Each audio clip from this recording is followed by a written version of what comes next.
let's switch gears. This is what I've been waiting for, which is why I wanted to get you guys on the podcast so that we can do a deep dive of Zack Snyder's Justice League. We are going to go from beginning to end, just kind of talking about our the major moments, our favorite moments, things that we didn't like, but we will be going in the order of the film, just talking about it that way.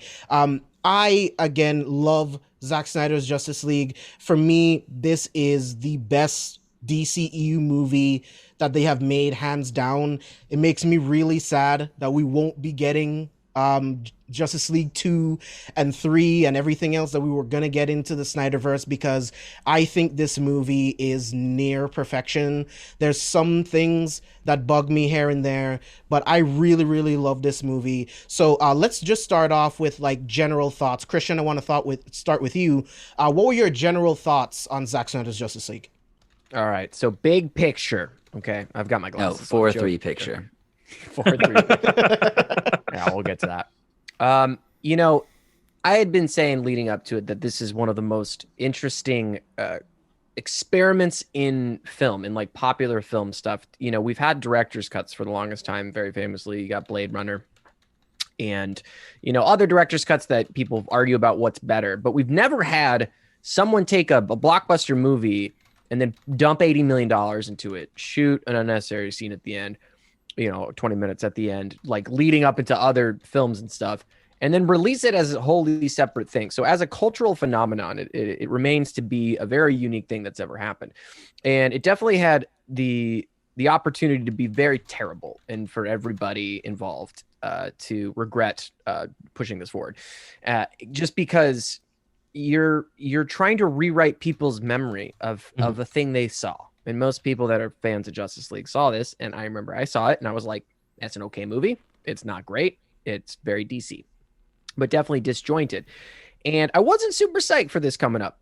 But I got more excited when I found out kind of all that was all the behind the scenes and how they were remaking it, how there was recutting, and how it was much more closer to what Zack Snyder had wanted to write.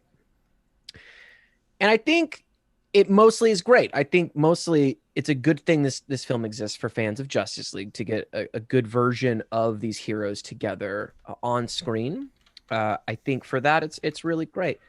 I think we're comparing it to a really mediocre movie. So it's not like this movie had to be that much better. But clearly from the very get-go, you got a much better tone, much more consistent with Man of Steel, much more consistent with BVS, especially there's a director's cut or super cut, or, there's 8 cuts of that movie. The Ultimate Edition.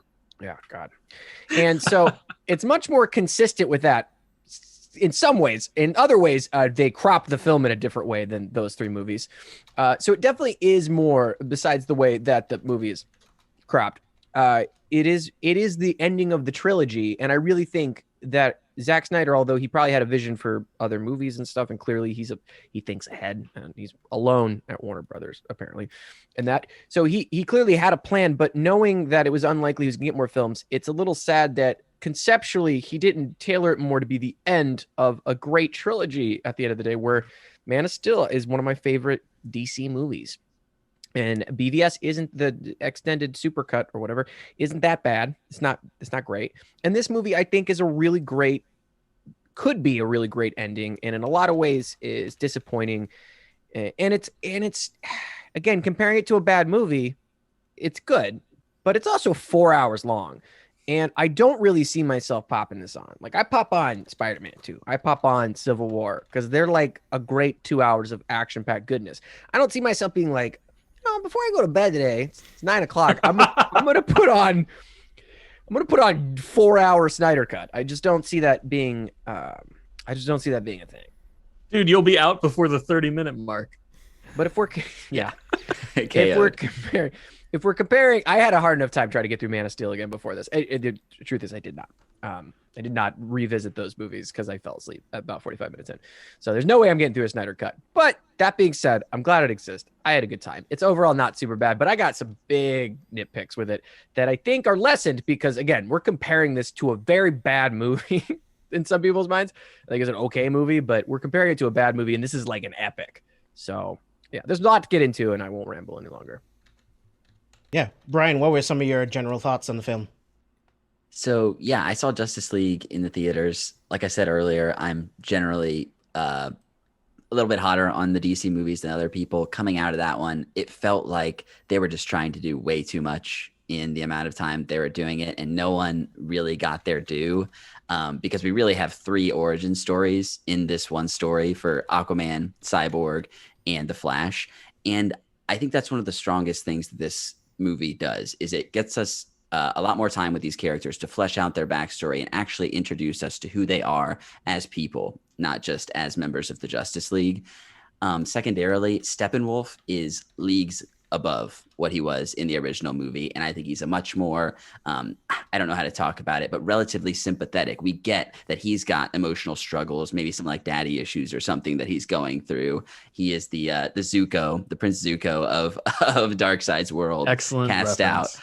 But yeah, I think there was some really strong stuff here. And yeah, I kind of agree. 4 hours is a really long time. I've watched this pretty much in chunks 2 times full through, and I could see myself coming back to it in the future. I actually had a really good time. Some of the writing, I love really stupid dialogue, but there are times in this movie when it's like, okay, guys, this is just really silly, silly dialogue.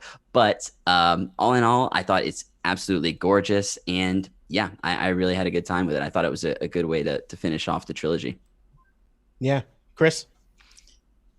James and I have had many conversations about this movie off air, so he already knows that I'm definitely way hotter on the flick than my co-hosts Christian and Brian are, which honestly to me was a huge surprise watching this and enjoying it. I would say even more than enjoying it, loving it. I loved Zack Snyder's Justice League.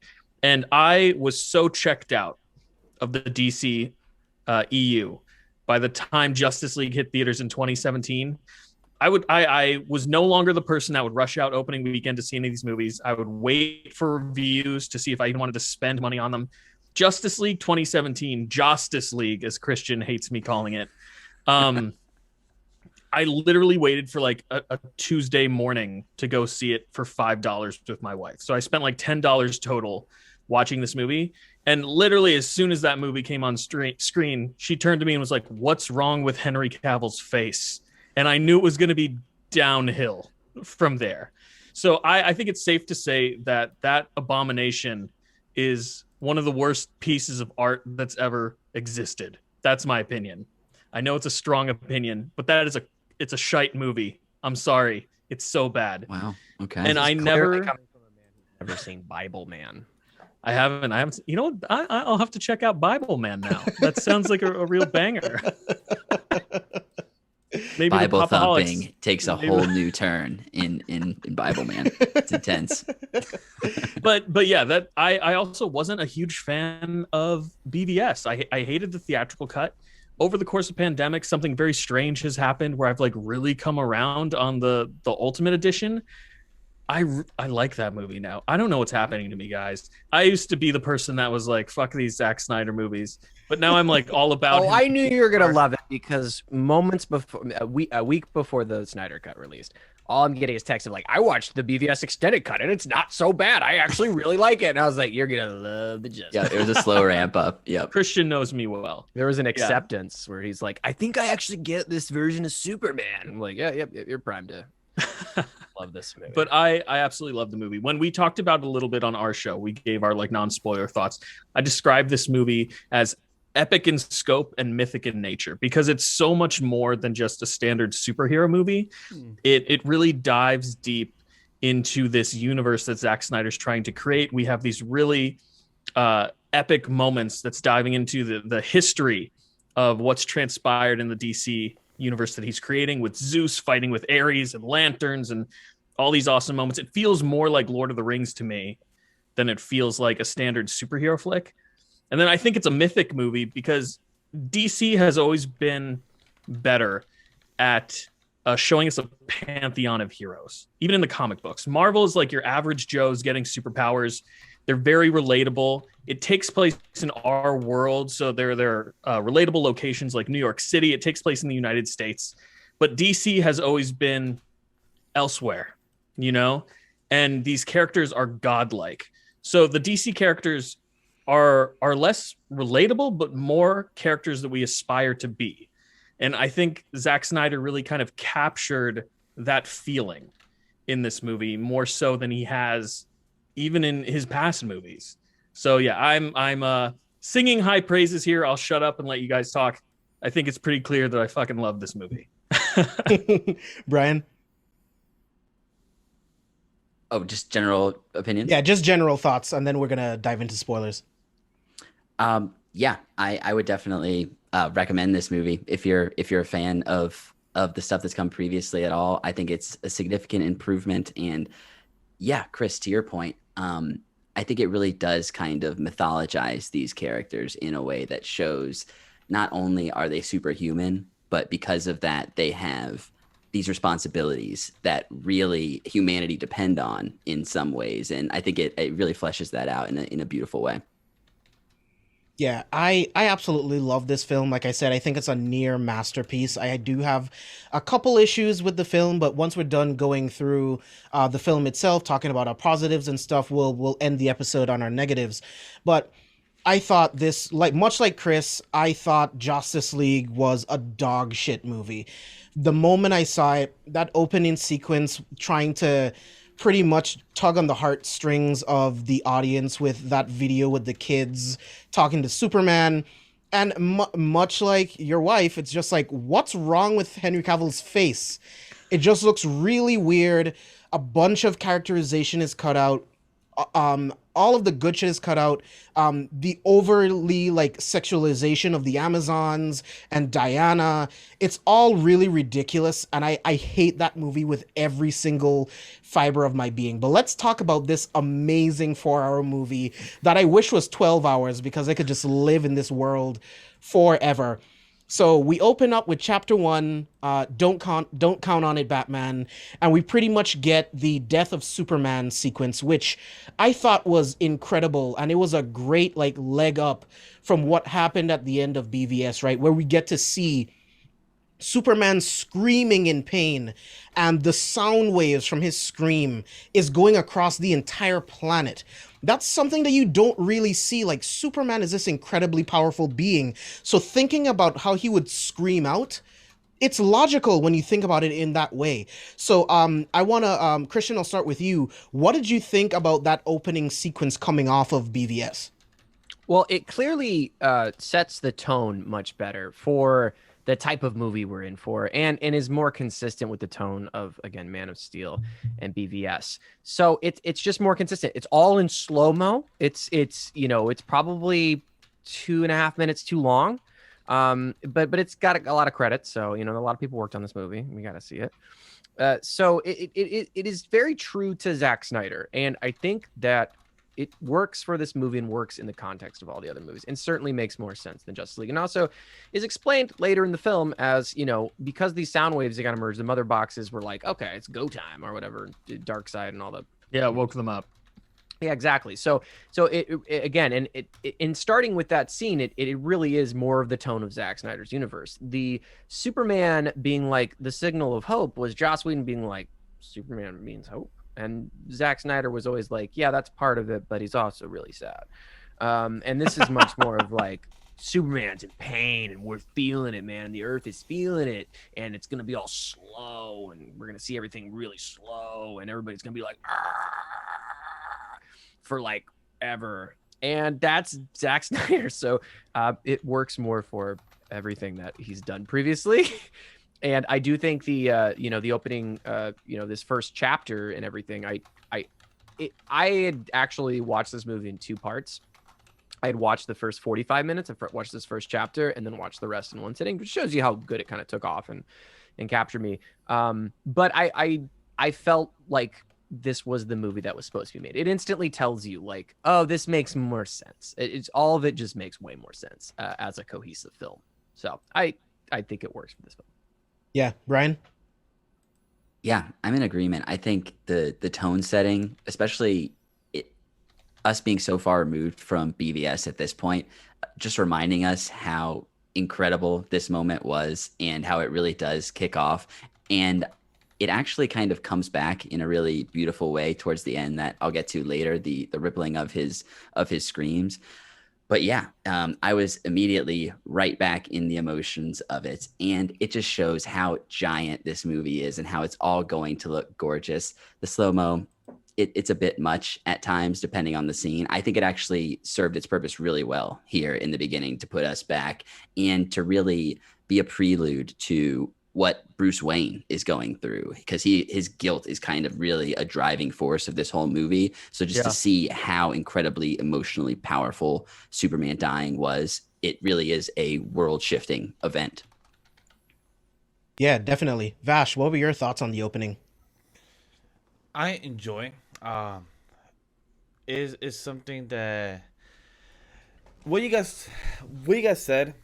It is something that's very disappointing because I think I forgot where is it that I got shade thrown at me where I defended the Zack/Josh Whedon version of it for a couple of years. Not defend it. I was just like, hey, it's okay, it's cool. It's not. It's not. It's alright. I defended it. I was very disappointed. Watching this, it kind of made me regret defending. I'm like, damn, why did I defend that shit? That now that I look back at it, it's like, damn, that's just trash. Because you wanted it to be good. Yeah, I did. It so bad. The best parts of this movie, from a cinematic standpoint, were in the Whedon cut, in my opinion, with the exception of a couple key moments. I know Chris is immediately, and James are going to be immediately. Wow. There's a couple key moments that aren't in the Joss Whedon. But as far as like, we're jumping ahead here, but like, you got Superman waking up, that's just such a great moment. And that was in the original. And that's a cool part of that. That's a cool part of that movie. You get the action scenes from the first and from the mid section once the team's together, and the ending scene. They're very similar. Obviously, they're just more cohesive. But, a lot of those moments were there in the original and were shot well and Snydery and fun, and those are still remain enjoyable here. They're just more enjoyable because the context makes a lot more sense. And also the what I didn't notice that was not in the Zack Snyder full version and the Josh Whedon version, the song on the score, everybody knows was Snyders version, and I really enjoyed song. I really enjoyed that song inside the Josh Whedon version. Like, it just worked for me. But I think I forgot who was the one that wrote it for that film. The one who played the score for that. Can't remember off the top of my head. Danny Elfman composed the score for that movie. For that, I enjoyed that score very much. For everybody knows, it was a good score. I enjoyed it. It sucks that it wasn't in the in Zach's version, but Thank God it wasn't. He still had great scores. Like when Aquaman was going down the water, for some reason he had to take off his shirt off. I'm like, you don't drag, bro. True, it was, but the music that was being sung there, overextended, could have been shorter, but it was still beautiful. A beautiful singing moment that was there. It was perfectly overextended. That's gonna be a theme. James, if Aquaman's concerned about drag, he'd be fucking bald. Right? That is true. My dude hair is like literally up to his pecs or longer than no that. more like, man buns. That's true. So I also confused, like literally in almost every scene my dude had to take off his shirt off just to go inside the water. I'm like, you could just take it off in the water, but you want to be shirtless just because you want to be shirtless. Like, we get it. You have a great fucking bod for if you were Jason Momoa and you work that hard, you're taking your shirt off. Yeah, exactly. You're gonna make it. You're gonna make that body work. Yeah. Like, I get it. Like, I wish I could have that bod at that age, because I think he's like the 35, 40. So if you have that bod, I get it. Totally respect. Oh wow. You think this shirt would be on if Jason Momoa was underneath? I used to have the bod, but like more in a slimmer version. But over the years, I gained more like a Bruce Lee build. Yeah, like a Bruce Lee build. I had a There you six-pack, pecs and everything, but somehow life happens. I did not Can't become quite athletic figure anymore. out why I can't get there again. Chris, I'm gonna toss it to you, and once you're done answering, I also want to know your thoughts on the sequence with Batman recruiting Aquaman and how you like the difference between the Whedon cut and the Snyder cut. I hear you speak to fishes.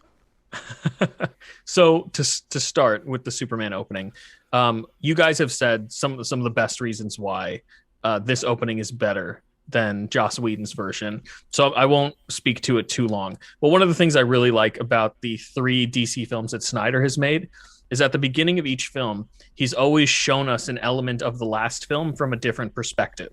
So we see the events of Man of Steel through Bruce Wayne's eyes in BVS, and then we kind of see Superman's death through Lois Lane's eyes at the beginning of Justice League, and I really do appreciate it. There's a cohesion there that I really like. This truly does feel like a trilogy, and that's one of the reasons why it feels like a trilogy.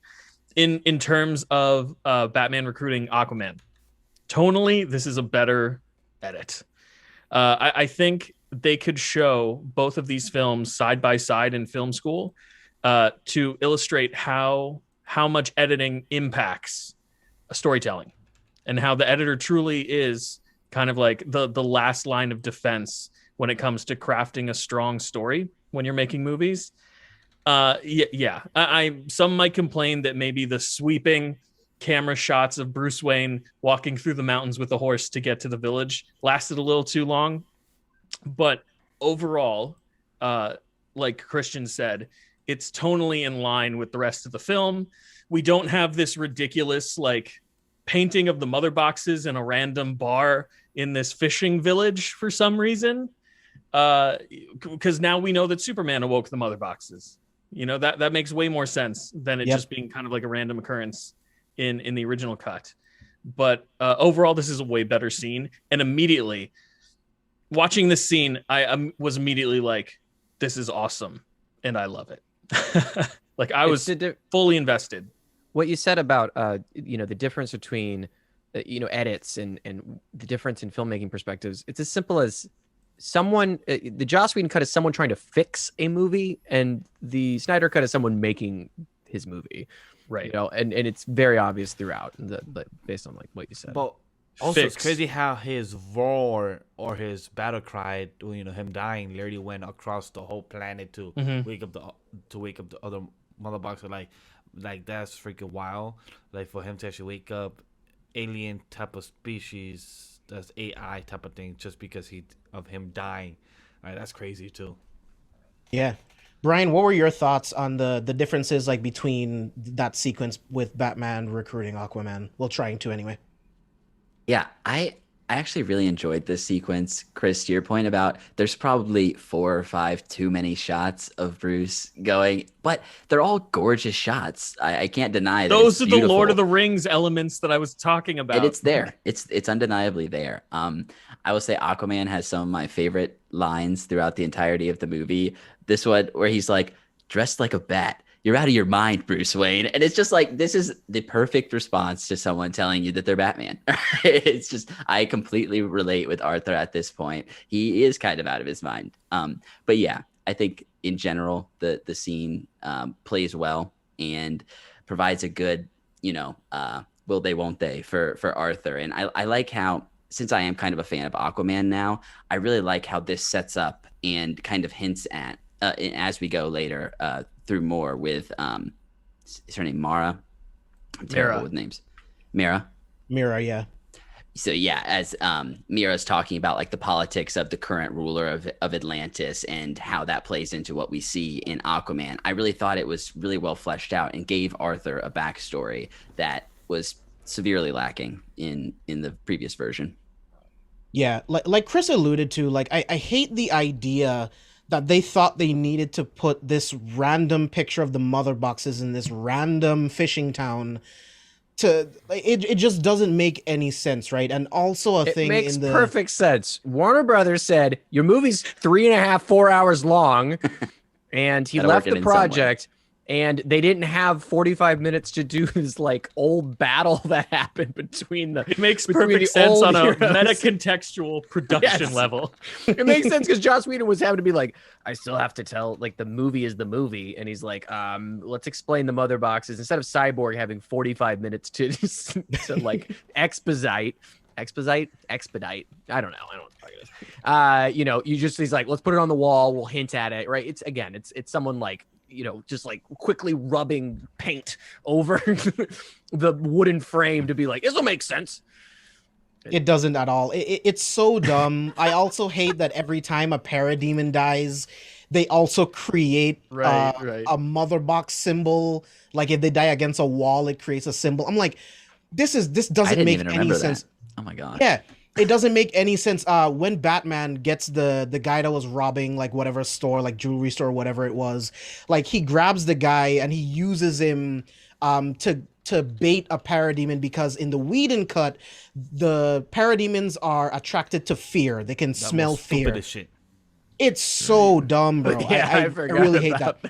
about Yeah. That's really in stupid. the Snyder cut, the only thing that I would cut from that Aquaman sequence is them is the I guess like the villagers singing like whatever chant You they're didn't like singing that to bit? Aquaman, and then Why like not? the woman sniffs his sweater and stuff. Like you could have cut that out. I would have been okay with that. Do All not the cut Bjorks. out the whole song because I did like the song, but they could have leave it for 20 Yeah. seconds, 30 seconds Yeah, max. yeah. They didn't have to leave it for a whole minute and a half and then show her.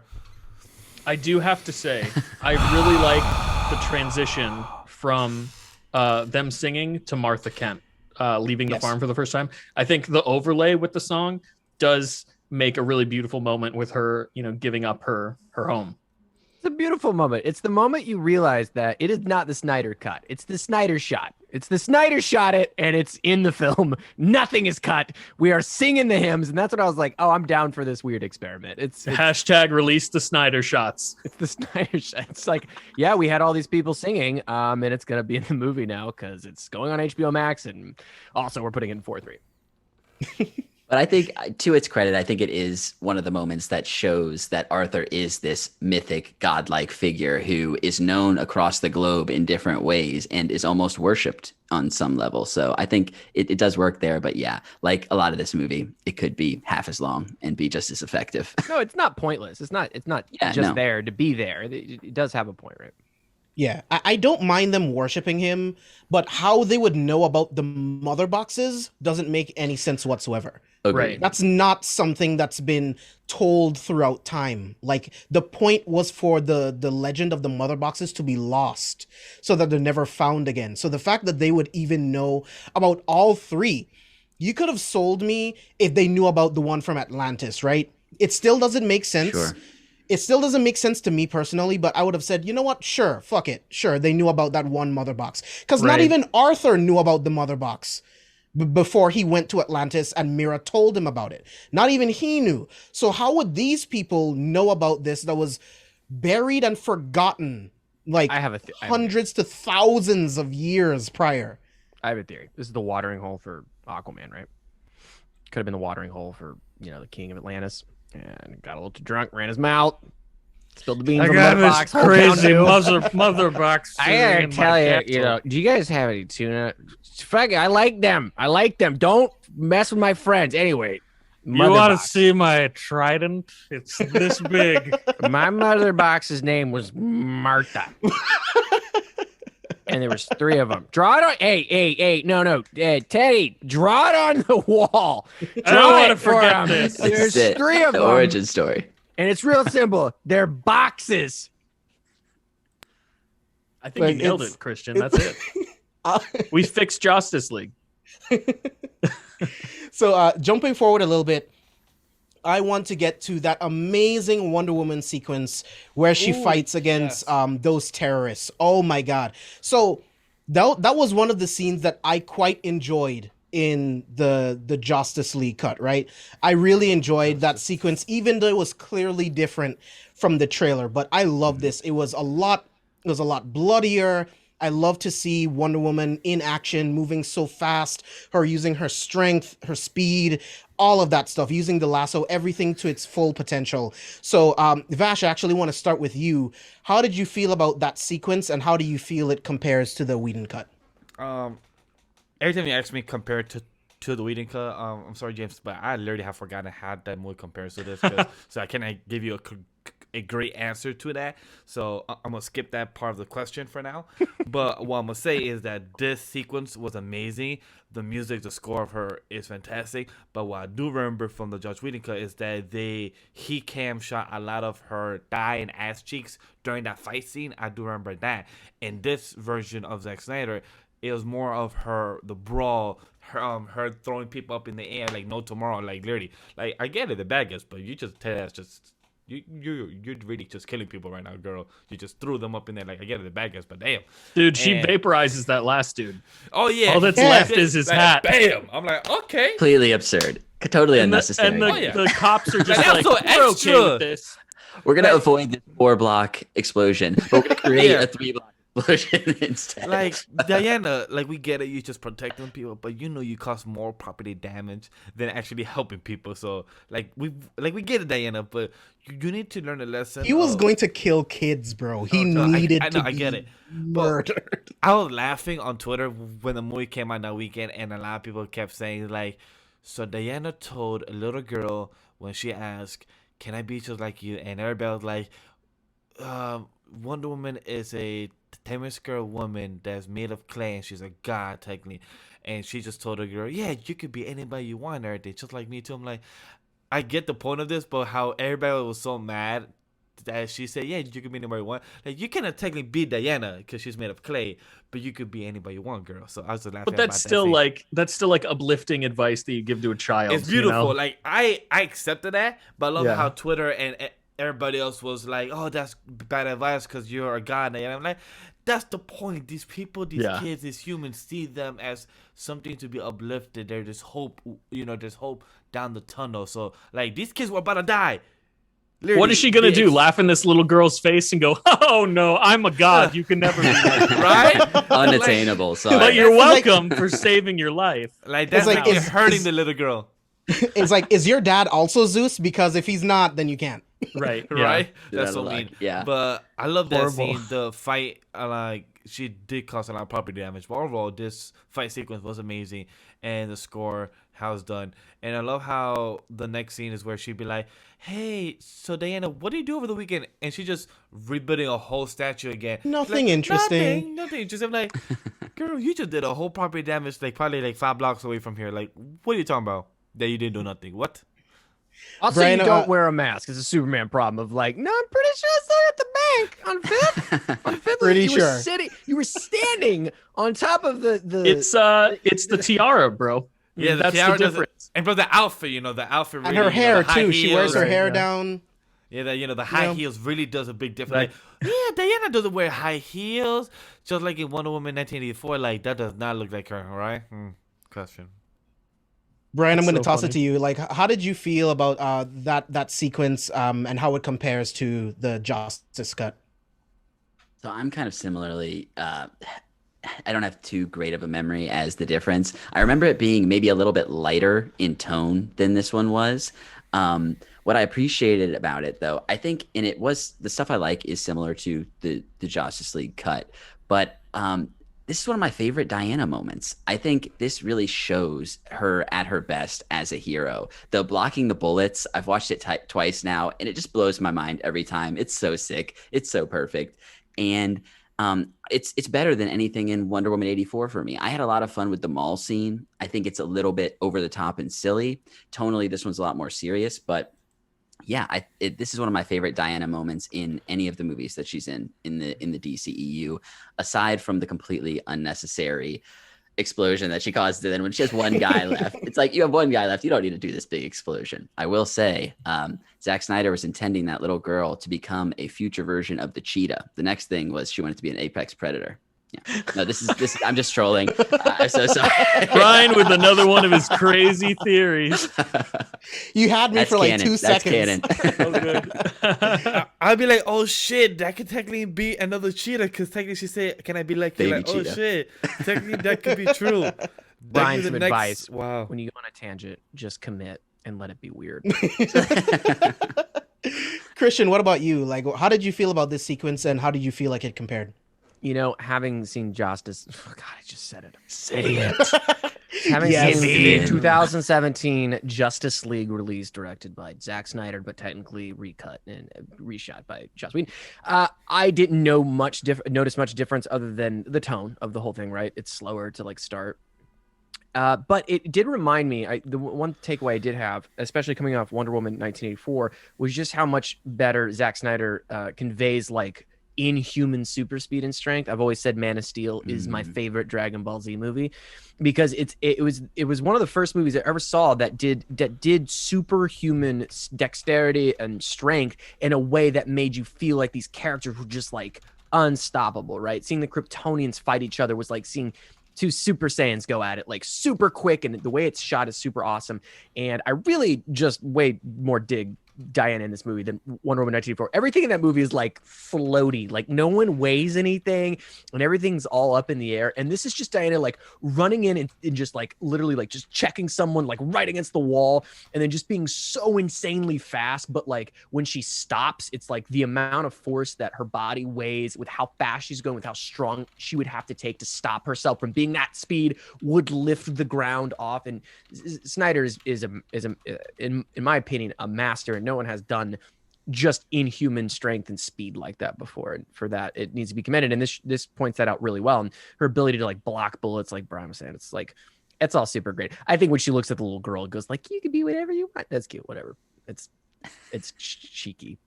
Yeah, that's big facts, dude. And we'll talk about it a little bit later once we get to the Flash sequence. But Chris, I'm gonna toss it to you. Same question. Yeah, everything that you guys have said. The color grading for this scene is so drastically different than from the original Justice League cut. Like, obviously, it's Zack Snyder. It's a little more muted than the original Justice League. But I think the two things that stick out to me most, other than her being a super badass and deflecting all those bullets in this scene, is her talking to the little girl, as we mentioned prior. That was not in Justice League. And this is the first of many things that I look at in this movie and I go, why'd you cut that? That's a very human moment. Why did you cut that? That would have made all these characters way more relatable. I don't understand the logic behind cutting some of the things that they did. It makes no sense to me. It would have made it a better movie. And then, of course, the way she throws the briefcase into the air is different. Mm-hmm. In the original film, she just throws the briefcase through the ceiling and it explodes above the building. In this new cut, she leaps through the ceiling and then throws the briefcase, and we get this really epic moment, this great awesome utilization of the 4:3 screen, the 4:3 aspect ratio, where we see the briefcase, a gap, Wonder Woman, a gap, and then the building. And it's the first of many shots where I'm like, Zack Snyder is a visual master. Like, you cannot deny how he's mastered framing. That is one of his strengths. And I think that it's just such a better way to frame that shot than what they did in the original. But I understand the original, they were like, get it to 2 hours, whatever you have to do. Like, we do not care. Just have her throw the briefcase and be done with it. You know, but I think those are elements of this scene that are much, much better than the original one. Yeah, what pisses me off is with the Justice League cut, it's clear that it's just like, oh, it's the Justice League, so we don't have to give them characterization. They're fun comic book characters, and people are just going to show up. This movie is going to make $1 billion, even though we haven't tried anything. And it's just going to be awesome. Like, and we're going to get into it here in a second. But the characterization of Steppenwolf and his motivations, they're just all gone. He's just in the Joss Whedon cut, he's just this super generic villain who wants to combine the mother boxes for the Unity for his master, and that's it. There's nothing else to him. There's nothing. I know, mother, I must combine the Unity. I hate it. It's so dumb. I hate the dialogue. It's all terrible. So another thing that really pissed me off, and we're going to jump into the very next scene, which is the mother box is starting to wake up in Themyscira, and we get this amazing battle between the Amazons and Steppenwolf. And it is so brutal. It is so bloody. I love this sequence because you actually feel the sacrifice of the Amazons that put their lives on the line to make sure that Steppenwolf wouldn't get this mother box. One of my favorite moments of this entire movie is when Steppenwolf is talking to Hippolyta, and he tells her he's going to like feast on their fear or something, and she's like, daughters of Themyscira, show him your fear. We have no fear. Bro, so that epic. was straight out of 300, and I loved it. Spartans, what is your profession? Oh, Oh, bro, I lost my shit during that scene. That was one of my favorite moments of this entire movie. Again, the sacrifice of these amazing warriors was completely glossed over in the Whedon cut. They sacrificed their lives and you felt nothing. You saw nothing. And this is what Zack Snyder does so well and why I love him. So, Christian, I'm going to toss it to you first. What did His you face think? looks so bored. He's like, this movie. He's in character. What did you think of the new sequence between the Amazons and Steppenwolf? So I can imagine, and I trust you, that you've watched it and it's better in this version. And so I will not succumb to denying that. I think everything in this movie is better, as I stated previously. But the effect, again, wasn't largely unchanged. This was the first 45 that I watched, and this was in it. And I was like, I remember all this. I remember, like, when the Have No Fear, that's definitely a moment that sticks out. And that sounds like it wasn't in the original. But I remembered it didn't seem something new. So the message of the scene came across to me, but definitely comparing them, right back to front.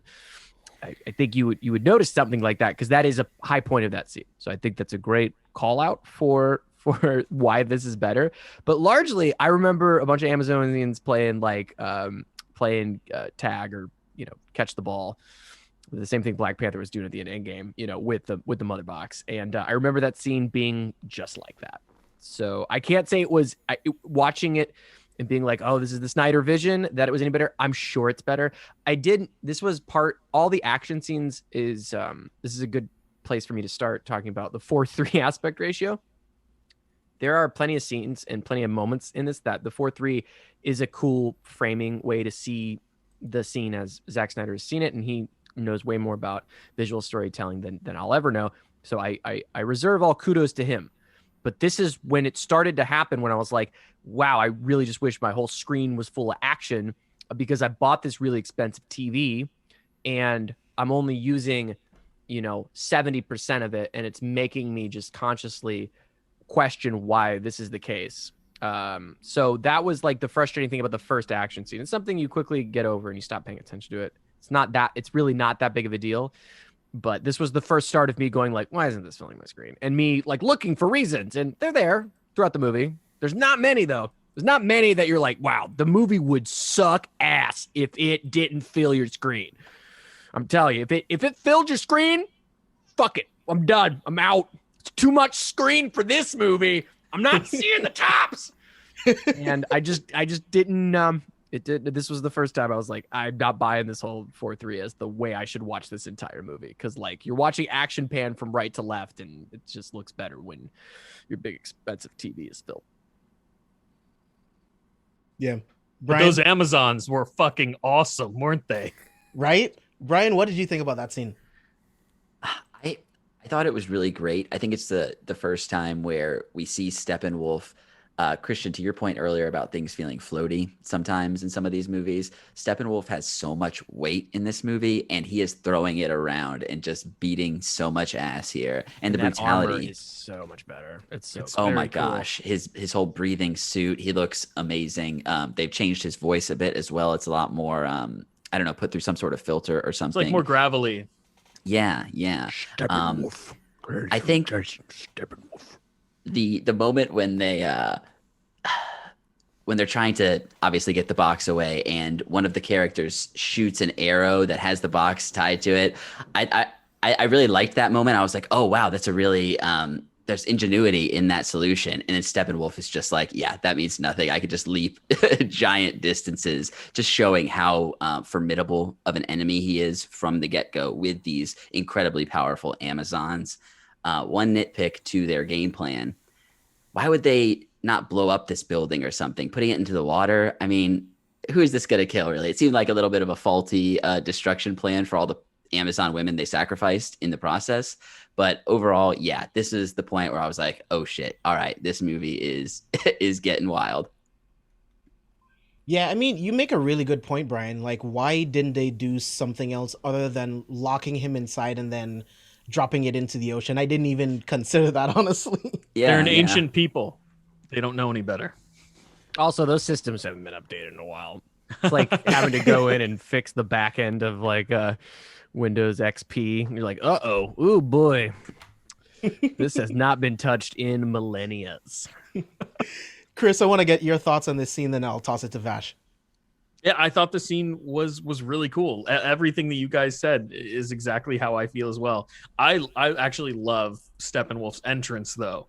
The first time he enters the temple with the mother box, and he's just like, "I've come to convert you to the great darkness." And the way that he says it, immediately I was like, "Oh yeah, this is gonna be an awesome Steppenwolf." Like, I'm so excited for this. See, Chris, it's funny you bring that up because this rewatching it, part of it today, it almost felt to me like this was just like he was just bored at work. He's like, "I've come to bring you to the darkness, and yeah, you're gonna fall just like all the other planets." Like, you might be onto something though, man, because he has like he's been tasked with converting 50,000 worlds for Darkseid. So right. You can imagine this is probably like the 10,000th time he's entered a world. We did 3 planets this week already. Come on, guys, let's knock this out. Like, I can't believe I'm saying, yeah, I'm here to convert you to the great darkness. Can we just give me the mother boxes? But I really do. I like his entrance. The whole eternal darkness thing. Let's make this. Show me your fear. Let's make this easier than it has to be. But yeah, that whole sequence is badass. And I love when, Brian, you're mentioning the moment where the one Amazonian fires the arrow with the mother box attached. And as she's firing it, you can see Steppenwolf coming down with his axe. Oh. And the electricity from his axe is like entering her body. And you can see the lightning like coming. She's like in the process of dying, basically, as she's launching this arrow. I just thought it was super cool. Yeah, really cool. Vash?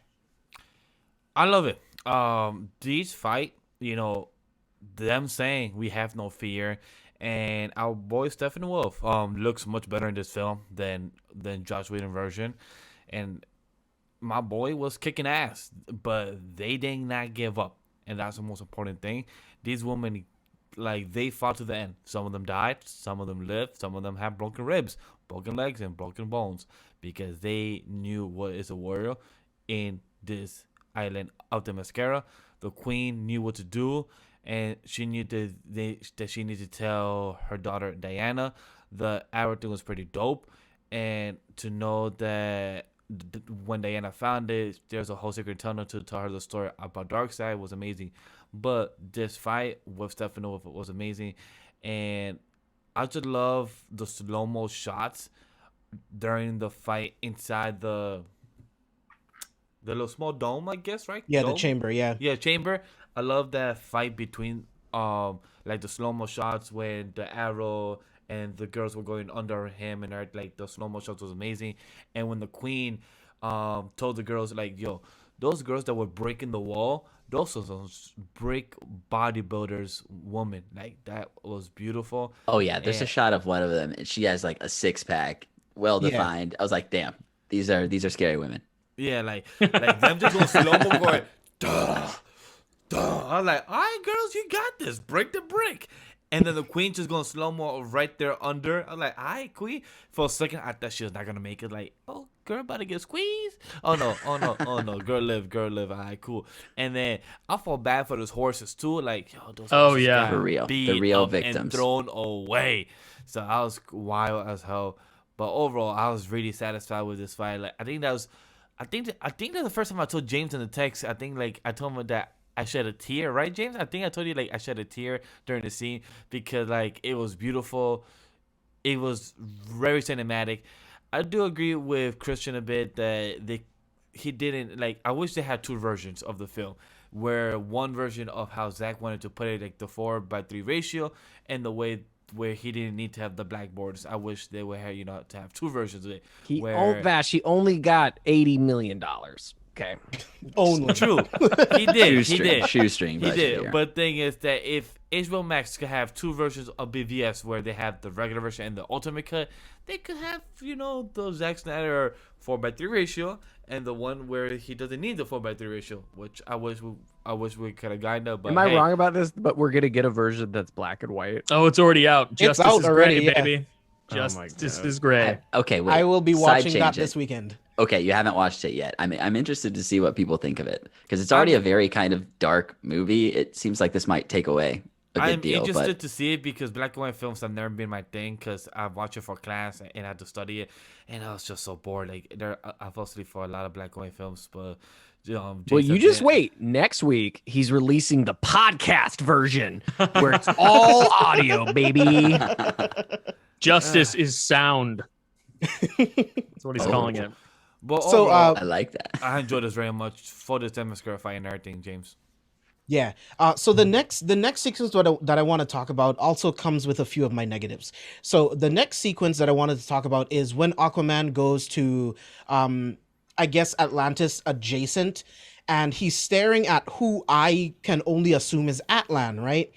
And this is where I have the biggest issue with the DCEU is that it's clear there's no conversations about continuity, right? The Joss Whedon version of Justice League came out a year before Aquaman, and nothing between Aquaman's like lore in Justice League matches anything in James Wan's movie. Mira has an accent. Mira's parents are dead.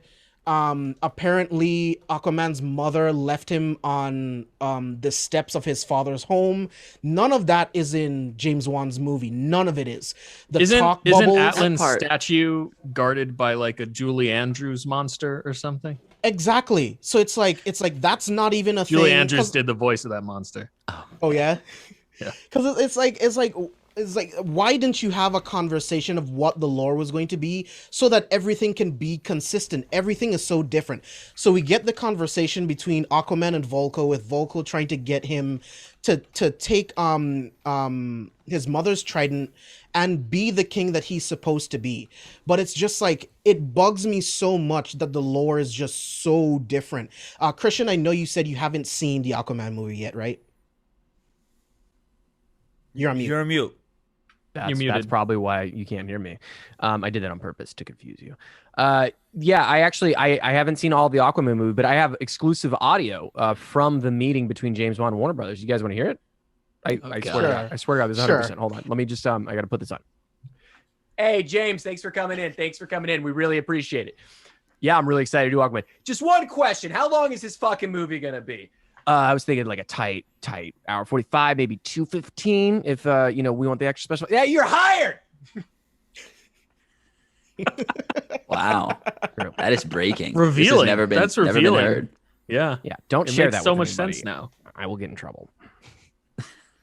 But it just bugged me, all of the inconsistencies. Like Atlan is just like chilling, and it's just like a statue of him, where in the Aquaman movie it's actually Atlan in that spot. So it's just really, really weird.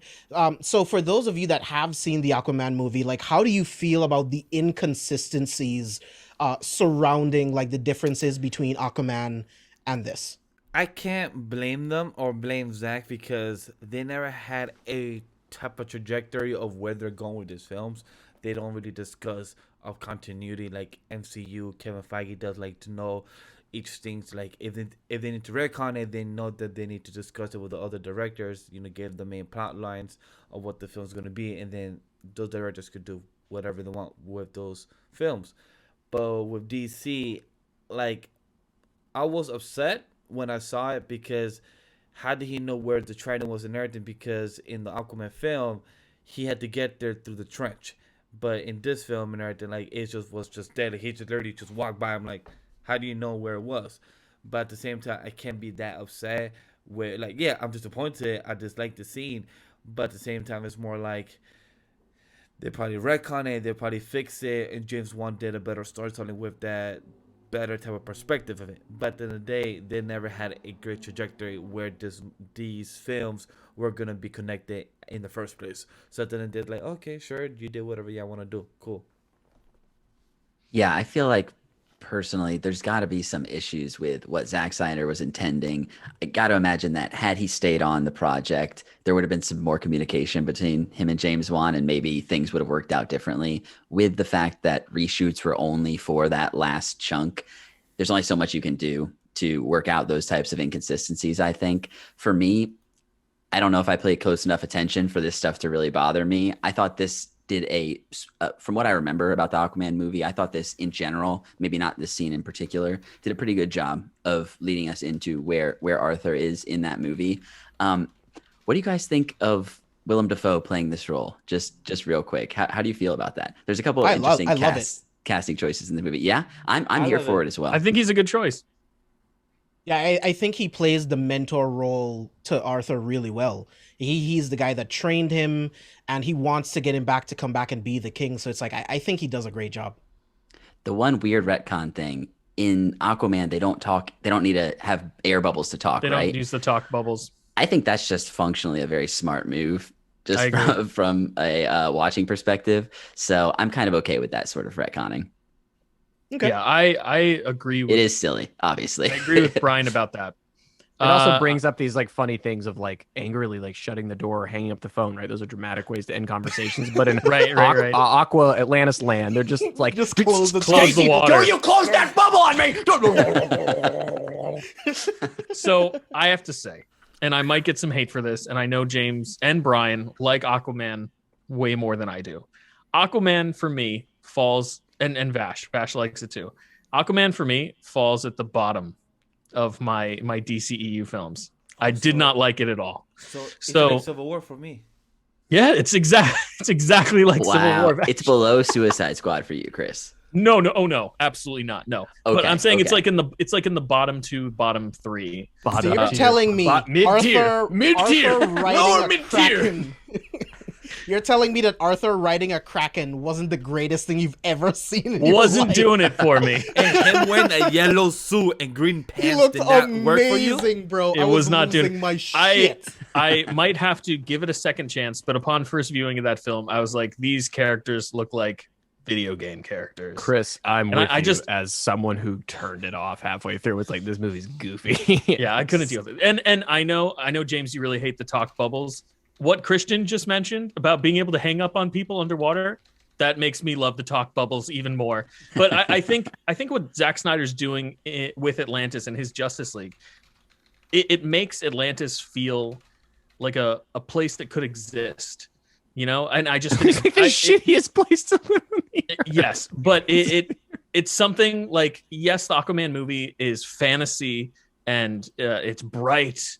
And you could argue the same thing for that movie as well. James Wan created a place that feels like it could exist. But I think some of the elements that Zack Snyder has added into Justice League, this is goofy as fuck. But the fact that they sound like dolphins before they open up the talk bubbles, that detail, it makes it feel like a real place. You know, they as an underwater species, you have to use sound waves to communicate with each other, unless you're going to open up this like oxygen pocket and talk like humans with your vocal cords. So I mean, like, logistically it makes sense. Like I said, it's super silly, but at least the Atlanteans feel like a species, you know, that could potentially exist in the real world. So I dug everything he was doing. I actually prefer Mira as a Brit than with her American accent in the Aquaman movie. I'll have to give it another chance, but wait, she has a different accent. It was too goofy for me. She has a different accent, bro. She has an American she's a different accent. Yeah, that adds up. That's pretty DCU. I can't wait for her to no longer be in this universe, but that's another conversation. I do wonder who's going to replace her too. That's some inside baseball stuff, you know. Yeah. But I want to jump into the next sequence where Diana tells Bruce about the story of Darkseid and when he came to Earth thousands of years ago.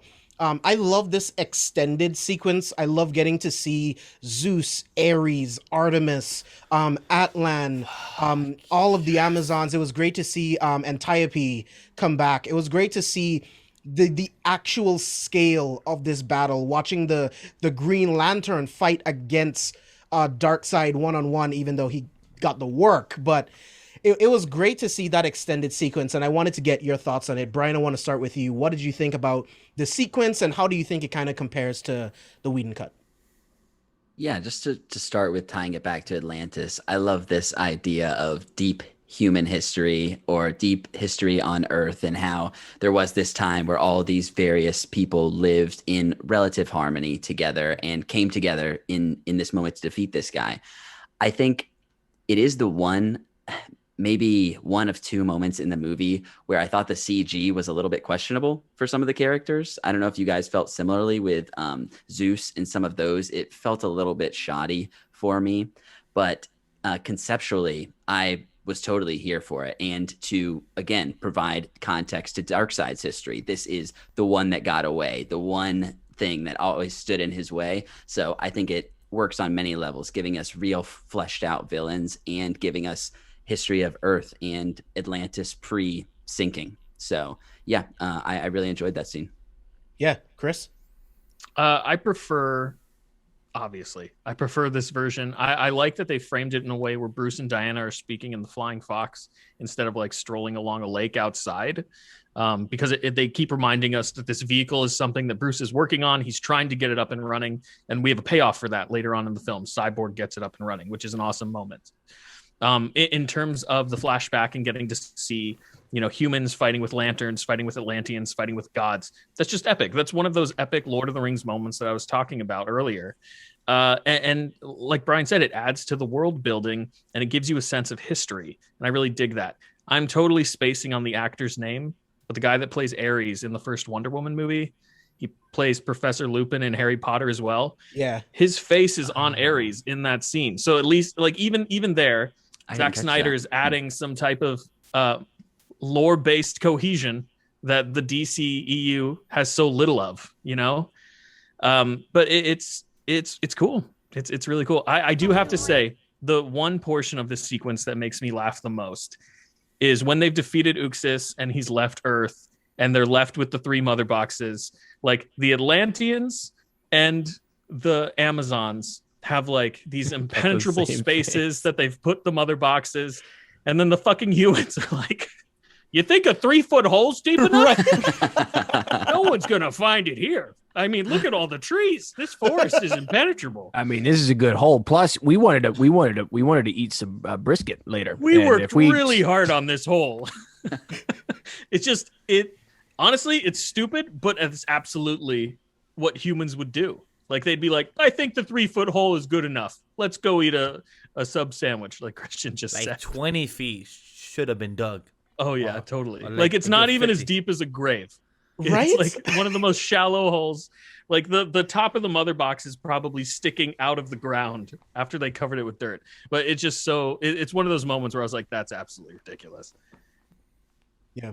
Christian, what are your thoughts on it? So when this sequence wasn't in Joss Whedon's at all, right? There was a shorter version of it. Shorter version. And Darkseid was replaced with Steppenwolf in the sequence. Oh, okay. Yeah, that shows how long it's been. But when this sequence started, this was the moment when I went, oh, because I'm like, I'm going to get a bunch of history about fake stuff. That's that moment in any lore-based thing where you're like, all right, I'm going to have to really just like, this is a movie. All right, lore. But I think it really paid off. I think it added, this contextualizes the entire struggle of what Snyder wanted to do for the Justice League movies, for the motivations of Darkseid and Steppenwolf, right, and that relationship, and the history of the humans, Atlanteans, and Themyscira. So I think it contextualizes the entire world in this one sequence. So I think it accomplishes all its goal. It's very cool. The muscly man looks weird, who I'm not sure what his Zeus. Okay, I think it was Zeus. That's the one that the guy who's threw playing me off Zeus. too. Yeah, he does look a little weird. Or as I like to call him, the old man, Old muscles. Old muscles. Old muscles. He looks like, you remember that Flex, what's the Flex comic? Flex Metallo. Flex Mentallo. He looks like Flex Mentallo with lightning bolts. And yeah, Zeus looked very silly. But that being said, like I said, the context of all that. And this is one of those sequences. I'm going to come back to 4-3 again. This is one of those sequences where I think that if you panned into 4-3 to tell this old tale, you get your cake and get to eat it too. Like it tells us it's a different time period. It's another world. You can use the aspect ratio. And then once we're back into my movie, just, oh yeah, my TV's great. Anyway. But I thought it was very effective for as much as when it started, I went, and I think it paid off. So it's good. Yeah. Vash, what are your thoughts on this sequence? I fucking love this scene. It was truly, this was truly one of my favorite scenes because in the Joss Whedon version, it was like, I think like 20, 30 seconds tops, like minute max. And I was like, oh, cool. Okay, it's gone. Damn, that sucks. But then for this version of Zack Snyder, we got like 3-5 minutes max, and it was so good. Our boy Darkseid got his ass kicked by Zeus and by the other gods, and I love it. I'm like, damn, you kicking his ass. And like this was obviously before he became Darkseid Omega version of him and everything. But Darkseid gets ass kicked. Green Lantern. I'm not sure if that was supposed to be Adam Sor. He looked like him a bit, but I'm not sure if that was supposed to be him. I think he But- was older than Avensor. Yeah, he doesn't Like an look ancient he lantern, doesn't look the same. basically. Yeah. Yeah, like from afar he looked like Adam Sor, but then after I've rewatched that scene a bit, so I'm like, oh, he don't look like him no more. So, but overall, that fight scene, I love it. I love to see pre-Atlantis, kings, Zeus, and everything. It was awesome to see these characters like much more extended, and to see them like these were the new gods before the the old gods before they became the new gods. It was really awesome to see that because I really love that, and to actually see it done well in a more grander scale. And I do agree with what Christian said that this would have been a nice scene to actually go from full widescreen to 4:3 ratio. Like that would have been really nice overall in the type of cinematic view. But I love this scene so much. Like this is one of my top favorite scenes. Like to actually see Darkseid. Like I thought Darkseid was gonna kick some ass at first because my dude jumped out of the ship. Like, all right, I'm gonna jump out. I'm gonna kick some ass. He said, nah. Got a whole axe right there. He like, help me. And they got dragged back on the ship. I'm like, my dude, you look like you just got your ass whooped. Like, you're a wuss. What the fuck happened there? Yeah, I will say that would not have happened to comic book Darkseid. And definitely No. not that easy. Even if it did, it wouldn't happen that easy. Darkseid is ridiculously powerful. Yeah. But next scene that I wanted to jump into, something that was completely cut out of the Whedon cut, which was the sequence with Barry saving Iris. This was a scene I was really looking forward to when the trailers first dropped for Justice League. I was really looking forward to see the sequence introducing Iris into the DCEU, setting us up for the Flash movie and how their romance is going to be. And this, I don't like the way Ezra runs, man. Like, it really, really bugs me. I am such a huge Flash fan. It really, really bugs me. But what I do like, and it's something that Christian brought up earlier, is just the physics of it, right? Like, Zack Snyder has a really good, like, idea of what the physics are supposed to be. The way that Barry slowly moved Iris to the floor, because at those speeds, if he were to just grab her and pull her to the floor, she would be disintegrated. Oh, right? obliterated. Right. Yeah. Absolutely. So I love that Zack Snyder paid that much attention to detail with that sequence. But Christian, I want to start with you again. How did you feel about the sequence in general? Would you have preferred that it was cut out of the movie? Do you feel like it fits? Like, what are your thoughts? It's a really good music video for the song that's playing because it's almost the length of the song. It's it's a really great music video. No, it's visually stunning. And when he turns out of his shoes, I mean, come on, like, and it's very So to the good. character of Flash. He's trying to be, he's kind of like he's very analogous to like Spider-Man almost because he's trying to get a job in the real world. And he's, got the things about young people where he's like, he sees a girl that he finds attractive and he's obsessed with her almost to a creepy way. And it's very like young superhero kind of stuff. And it tells so much about his story with the humor at the end with the dog treat. It's great. It's like 5 minutes long. All right. And it's something that you could have got all those visuals and got it in and out and just have been a lot more economical with it. But this is Zack Snyder's, shots. So we're going to see them all and they're gorgeous. It's gorgeous.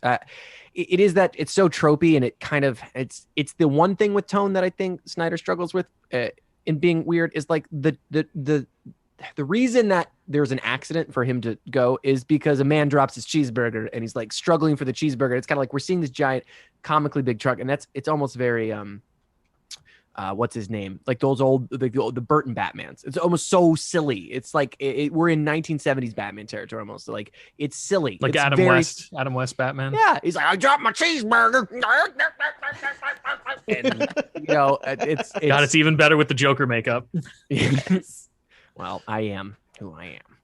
I mean, again, it's a cool music video. It's way too long, but this, you're gonna hear that repeated time and time again. Also, doesn't need to be in 4:3. I yield my time. Brian? I thought this scene largely worked pretty well. I think it was a good introduction to Barry. We get a little bit of footage from like a CCTV beforehand that Bruce and Wonder Woman catch him on. But yeah, it is a little creepy for me. Just why does he have to move her hair out of the way? I think it's like the whole scene could work perfectly fine and not be at all creepy if that didn't happen. But that was just kind of immediately like, okay, he's probably taking a little bit of advantage there. A little bit uncomfortable with that. But he brings such great levity. Christian, to your point about him being like a Spider-Man, his quippiness, sometimes not all of his jokes land, but he is such a nice comic relief character. And I think this is a really good way to set him up in the real world, trying to get jobs to fund himself going to school. I think the stuff that with his dad is some of the stronger stuff for character motivation with him. So yeah, I thought this was a pretty solid introduction to Barry as the Flash, and it ends perfectly with the whole gag is redeemed by him taking the hot dog and giving it to the dogs. It's just brilliant and very cute. I love that part because I'm like, dude, like, what are you gonna do with this hot dog? Does he call it like, a meat well- treat as well? I was just like, who calls it Yeah, a that? meat But I love treat. it. Chris, what are your thoughts on this sequence? I do like this scene. I have to agree with Christian though. And while I think that this scene is an excellent character beat for Barry, it's a great introduction. Like Brian said, we get a taste of like his sense of humor, which I really like, and plays a role in this Barry, this version of Barry Allen. We've talked before how like he's more of like a Wally West type than truly a Barry Allen type, but I'm okay with that. They can change up characters' personalities and stuff for different versions of them. That's totally fine. So I do like it as a character beat. I do think it could have been handled a little more economically, like Christian said. If we're trying to make a Snyder cut that is like 3 hours long, I definitely think this is something that could have been shortened a little bit. But I like him meeting Iris West. I think that's a great moment. Him pulling the hot dog out of the air is really funny. I initially thought he was pulling the hot dog out of the air because, as you know, the Flash has an incredible metabolism. So I thought he was just like, oh, God, I really need a snack. Like, let me just for later. I do appreciate that it is a payoff for him trying to get the dog walker job, though. But my initial brain, my comic book brain, went to like, this Flash is always hungry. That's why he's pulling food out of the air. Chris, let me just stop you for a second. Iris West, this is a known character. I am so clueless. She is the love interest of Barry Allen in the comic books. Okay. All right. Yeah. Okay. And Jeez, so Brian. here's the thing. I know. How could I not have known? Brian's not alone in thinking that this scene with Iris is creepy. And maybe I'm like part of the problem, but I don't get creepy vibes from this scene. Prior to him going to save her, they clearly have a mutual attraction. She lingers on him as well. And he's really just brushing her hair out of her eyes to like admire her beauty.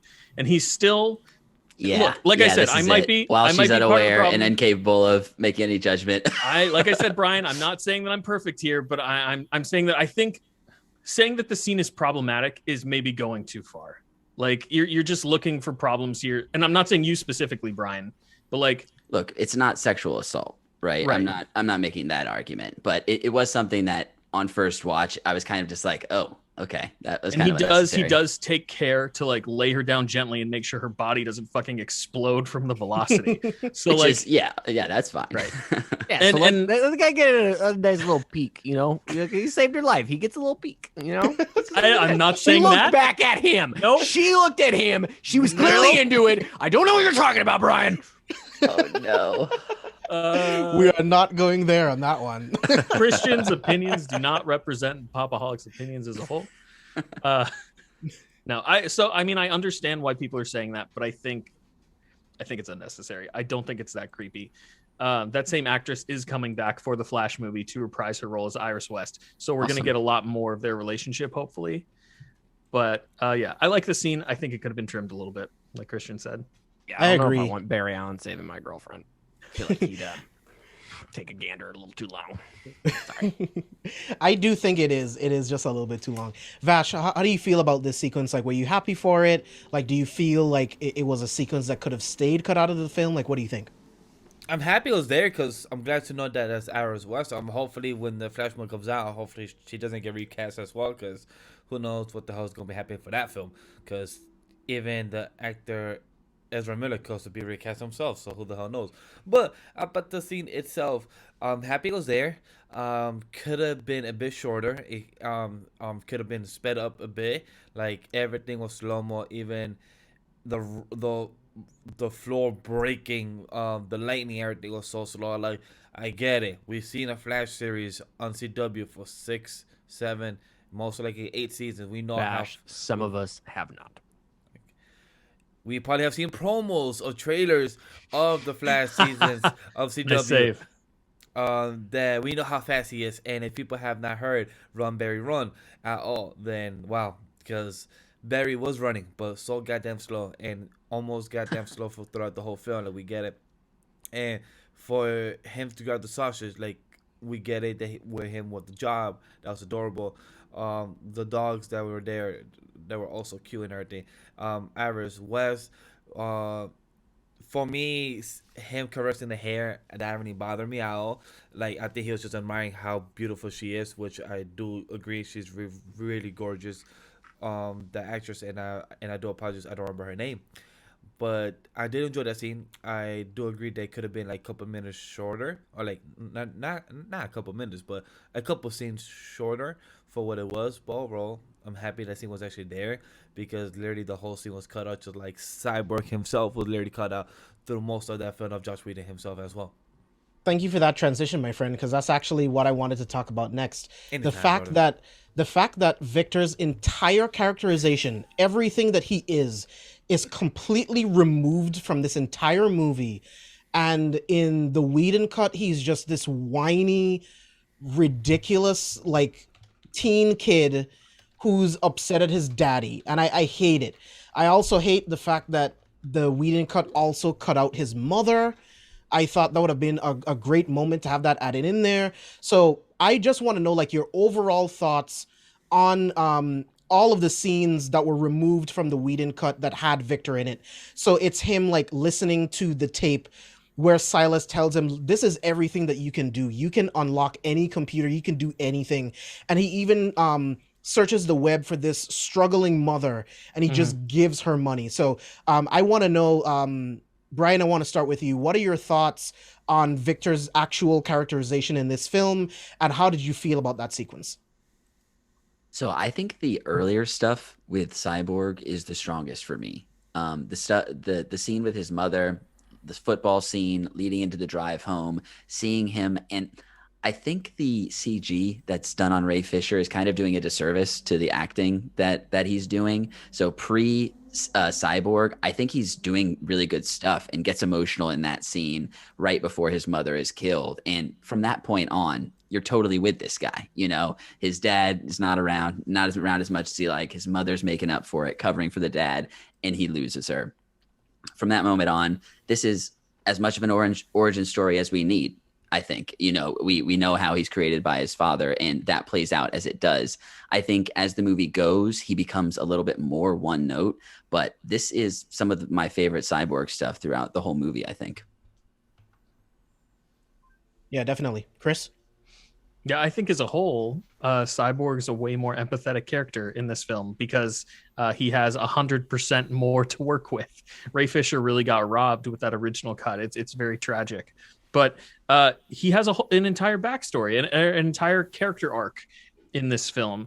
He goes from feeling as though he is Frankenstein's monster, an abomination, the thinking that all of his humanity is completely lost. Then we get to see him join the Justice League and find a new chosen family. And then it ends with him saying that he's not broken and he's not alone. And I think that it's a perfect character arc for this one character. You know, I think, again, this is another one of those things where I ask why. Why was this removed from the original? And I know there are reasons why, and I don't want to get into those reasons because they're despicable. But it's tragic. It would have made the theatrical cut so much better had they kept even a fraction of these scenes in. And plus to know that he protected or helped a student just because she was falling behind. Like that shows the human side of him, of Cyborg himself. Like that shows that he's not just a football player, but he's also a genius. He knows how to hack computers even before even before he became Cyborg. So to know that he's not just a person that knows how to use it because of his whole half brain, his whole now part computer, but he also was a genius before this. So I love that very much. Also, that's included. It shows his human side, but also it shows his intellect. Yeah, and Edlin, thank you so much for bringing that up. Like, the Whedon cut thought that they were so clever when they bring up the booyah dialogue at the end with Cyborg. I'm like, you didn't earn this. I don't know anything about Cyborg based on this movie, and you don't just get to throw in booyah and act like you did something, bro. Right. That's not how it works. That really meaningless. pissed me off. Meaningless, absolutely. Christian, like, what were your thoughts on like Victor as a character compared to how he was portrayed in the Whedon cut? Yeah, I mean, of course, he was gypped of all this stuff, right? He's a character in this movie, and he's not much of a character in the Joss Whedon cut. So again, for that, it works. I do want to say, it's hard to say, is Ray Fisher not immediately selling me on this performance because of dialogue, of just the type of character he is, because of the CG, and I think it's a combination of that. I don't think the dialogue's perfect. It clearly is. Again, we're comparing it to a very shitty movie where he was done very dirty. And so this is clearly the vision that Snyder wanted and makes a lot more context. It doesn't, I wish it mirrored the introduction to Flash, because Flash gets, that sequence we were just talking about is a trailer for a Flash movie, right? And then you have this very different way that you're telling Cyborg's story, just structurally, right? And if you're trying to mirror and parallel these characters, I find it a little disjointing that, we're introduced to Flash in media res, and then Cyborg, we start from the very beginning. We have to go through this, and the movie has to spend so much time doing this. I'm sure there's other horrible reasons that it was cut that weren't just time, but it does feel like the brakes on everything are slammed down for just pacing of this story. And I think it plays into a reason why the Snyder Cut doesn't fully work for me, which is that it's not long enough to be a really good miniseries, and it's not short enough to be a tight, great feature film. It's stuck in between. And Cyborg is a good example of that, where it's struggling to spend enough time without dragging the pace of the movie down. But all that being said, I do love I love that opening football sequence. Again, Snyder's doing slow motion like nobody does slow motion. That whole sequence is great. I do like the concept of him visually doing it. It's just so much exposition at once of like his dad being like, you can control markets and you could do this. And it's like, you should not give a kid this much power. And like, of course, the first thing he does, he's like, where's the little old lady I can help take the groceries out? And it's literally like, you could crash the world economy and launch nuclear missiles. And he's like, ooh, little old lady, here's some cash. That's a wonderful character moment. It is. You're on his side from that point forward. Of course. He's like ultimately a good person. So again, it's way better than it was in Joss Whedon. It still isn't like, I still don't feel like I know Cyborg's drama throughout. I don't feel like I'm emotionally connecting as much as the movie wants me to, but it is better. And I appreciate like some of the visuals are really cool. I do think the bull and like visualizing the bear and the bull fighting, the bear and bull markets fighting in like I was like, okay. That whole visualization was really, really solid. And this is a compliment, I guess, on this show. It's very comic booky. So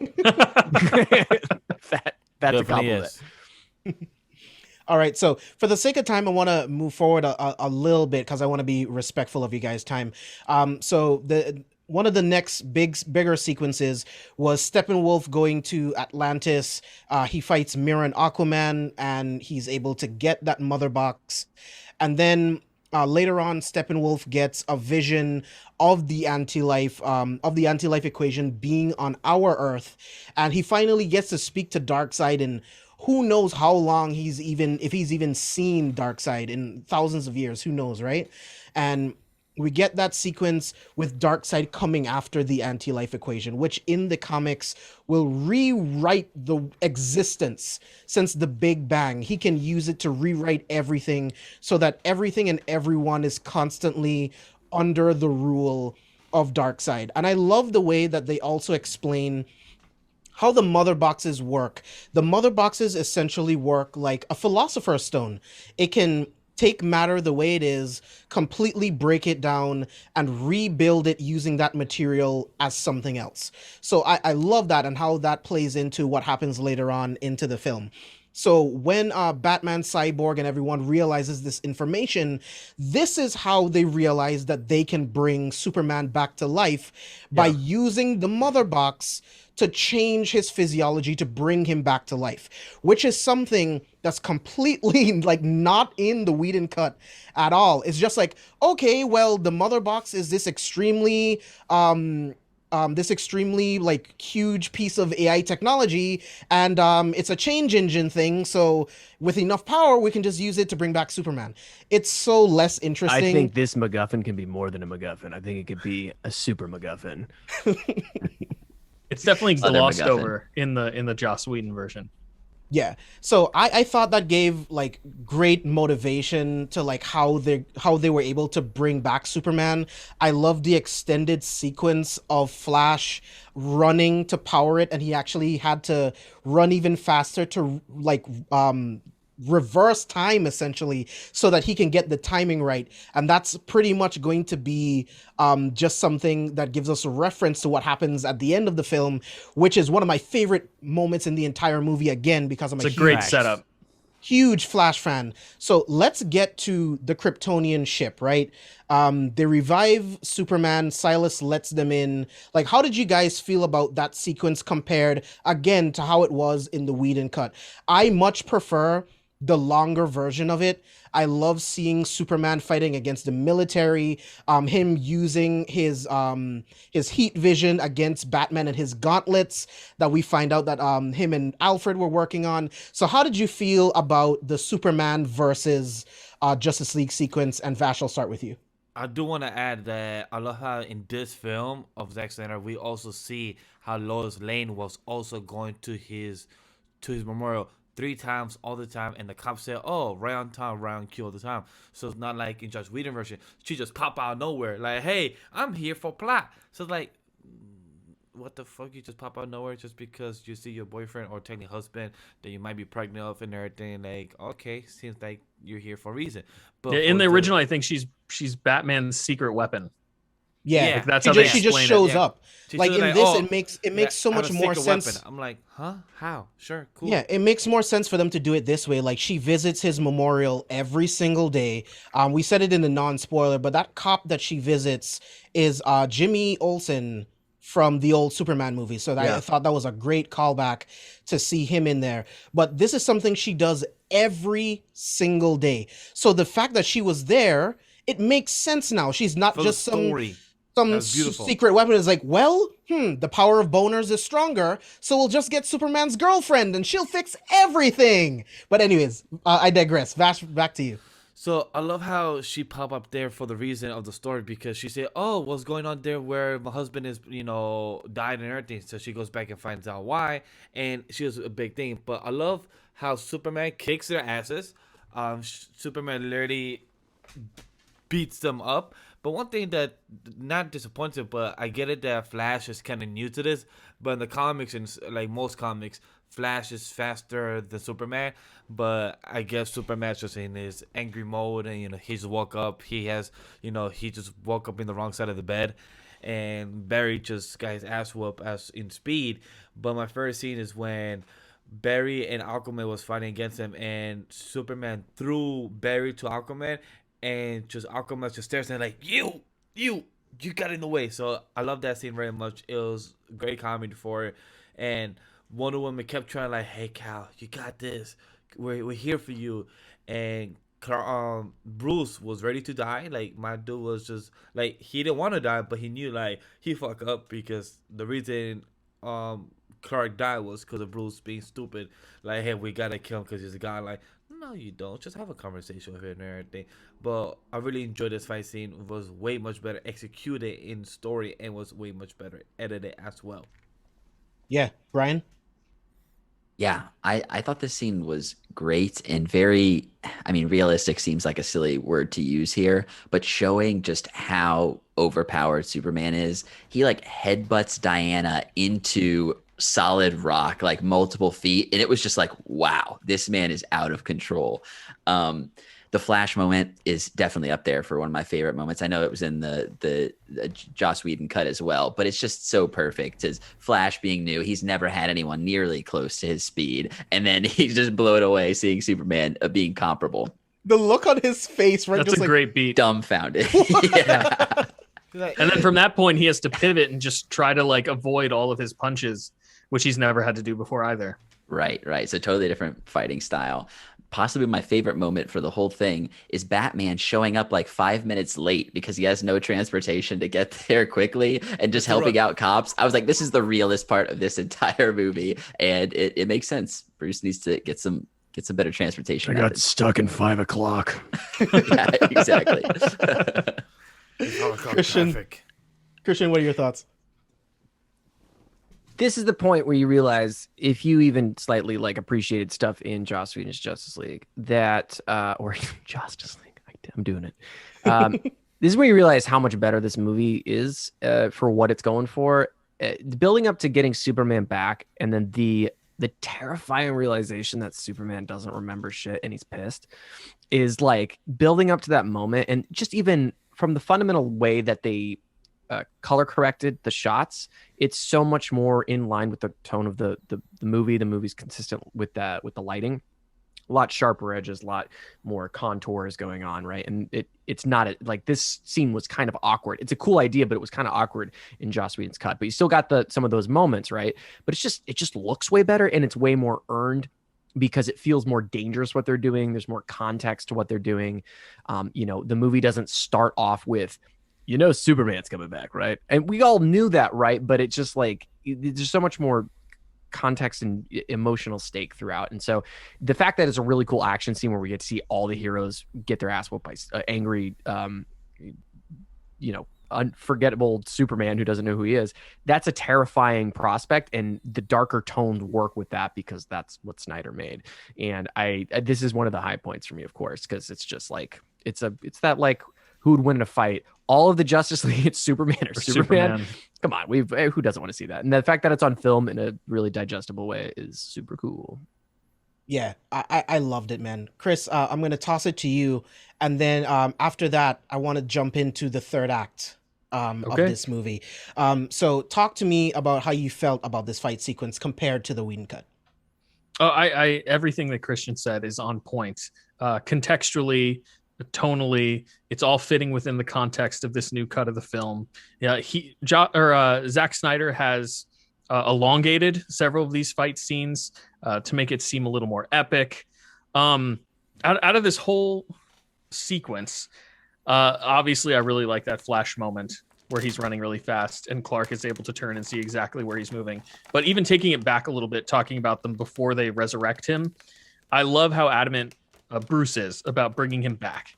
Even when Cyborg and Aquaman are like, this is a bad idea, no, Bruce is like screaming at them. His guilt weighs so heavy on him that like he will not do anything but resurrect Superman to try and quell some of this guilt and get his redemption. And like you said, Flash running through the whole ship, us actually getting to see time reverse just a little bit is a fantastic setup for the finale of this film. So it's an awesome moment in the whole movie.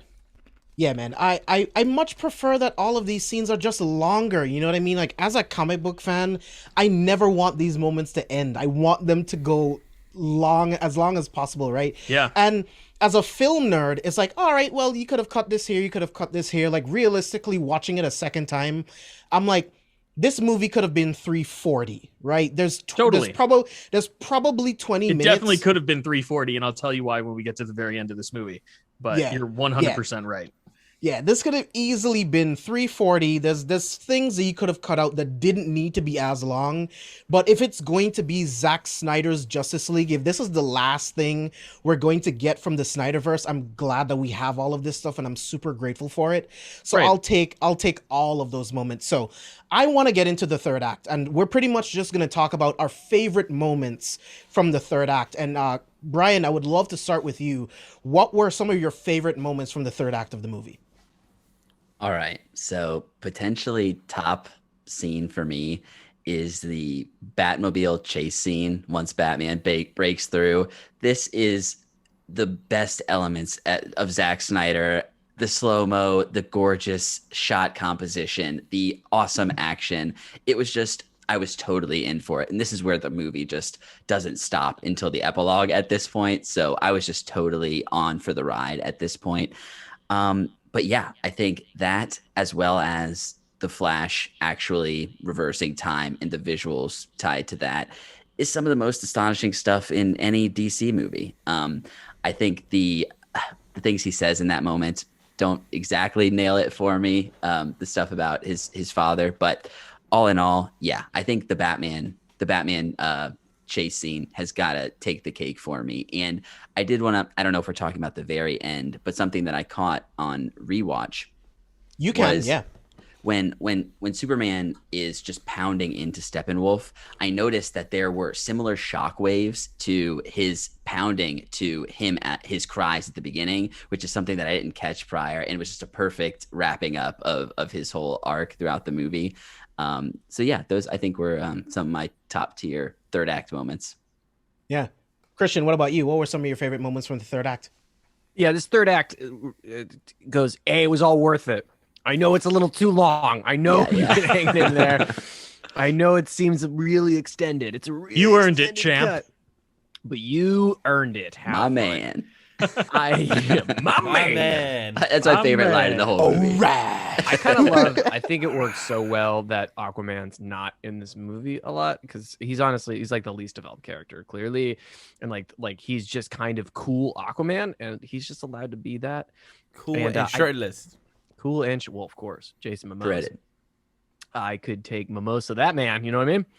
So, yeah, I mean, you guys are going to mention them all because we all have the same ones because we saw the same movie, and I think this movie just does everything because this was a very, I mean, there's some really key parts missing that make it so much better than the Whedon cut, but it's a very similar premise, right? Flash is doing something different, but like we saw these shots, it's just again more consistent tone.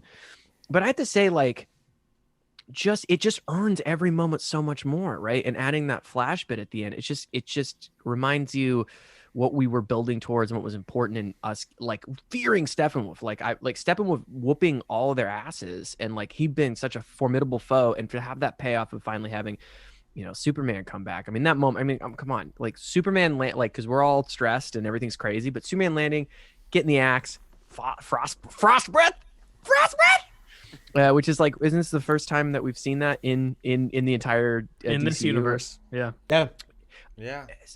It's incredible. It's incredible. And then just having him whoop his ass, it's just like it's so hard to earn those moments and make that feel anything. But it was the one big huge thing that's missing. Even though Whedon was like, we got to make Superman the core of the story. He like missed the entire story that was already shot, right? And this is that moment where you get the core of Superman coming back, and you, for the first time, for the strongest time in all the Superman movies in this DCU, I went like, I am so glad Superman's here, and Superman's here to save the day. And then to see Superman just a little too angry for Superman's sake, I'm like, ooh, Superman, like chill, dude, like he's a bad dude, it's awful, but like you're going a little ham, but yeah, Snyderverse. So just seeing Superman come back, it's just like, it's so much more earned. And you guys are gonna gush about the Flash, like it being awesome, because it is. But yeah. I did want to focus on I mean, that is better. I think it actually is a little better. But I wanted to focus on Superman because I was really I saw Superman, I was like, Superman. And it's been a while since that, so it was cool. Exactly. That's how you should feel. It's like Superman's here, dude. He's here to save the day with the Justice League. Yes. You should feel safe. It should be these epic moments, bro. Oh, man. To be fair, though, he doesn't need to be wearing black. I just don't get, like, maybe there's like a nerdy, I know for a fact, there's a nerdy reason and lore and all this other stuff that you're going to tell me and you're excited about, and I'm so excited for you. I just like the fact he's wearing black is just kind of stupid. It's just kind of like, he's like, I'm back, but I'm a little dark, a little emo.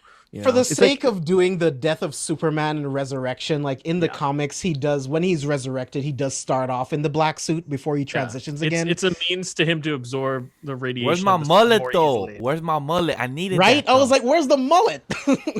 Like, he might as well release come the back, mullet like, cut. Part of me was like, oh, why doesn't he come back with like swoopy hair, like Tobey Maguire style? It's like, that's how he was supposed to. Like, he was supposed to come back with long mullet hair and like a whole beard. Dig on this. Oh man. Frostbite. Yes. Like, there's a little bit of that with the black suit, but yeah, still cool. You know, he looks badass. Oh, by the way, Henry Cavill, although he's not in this movie a lot, he's awesome, and I love him as Superman. Superman, period. Okay, He is, in my opinion, best Superman ever. But Chris, let me get your favorite moments from the third act. So there are two moments that stand out to me specifically, and Christian's right. They're probably the same two moments that you guys have. But when I was watching the movie for the first time, I actually texted Brian and Christian during these scenes, and I said, I can't believe it. This movie has, what did I say? Cap picking up Mjolnir'd me. When I saw Captain America pick up Mjolnir for the first time in theaters during Avengers Endgame, I experienced something that I'd never experienced as an adult moviegoer, which was I was manically laughing with joy and weeping at the same time. Like, it was all emotions in one. Like, I think I also told Christian that, like, this movie has me fucking Kevin Smith crying right now. Like, that's how much I was impacted by the finale of this movie. And I'll tell you why I was so impacted. It's because when I was in high school, when I was a teenager, younger kids won't understand this, but comic books weren't always in the mainstream. You know, if you liked comic book heroes, you had to kind of hide it from people, you know? And when you saw things that were epic and were reasons why comic books weren't only for children, you tried to explain to your friends and show your friends those things, to be like, look at these things. This isn't just for kids. And what the end of this movie gave me was the same feeling I had as a 14-year-old watching Justice League Unlimited. There are two scenes in Justice League Unlimited that will forever stick out to me as scenes that showed me that superheroes could be so much more than just for children. And the first scene is at the very end of Justice League Unlimited. Darkseid has come to Earth, and there's a scene between Darkseid and Superman where they're fighting each other, and Superman delivers this awesome monologue about how he constantly feels like he lives in a world of cardboard. And what Darkseid has given him is a rare opportunity to cut loose. And then he literally beats the shit out of Darkseid through the cityscape of Metropolis.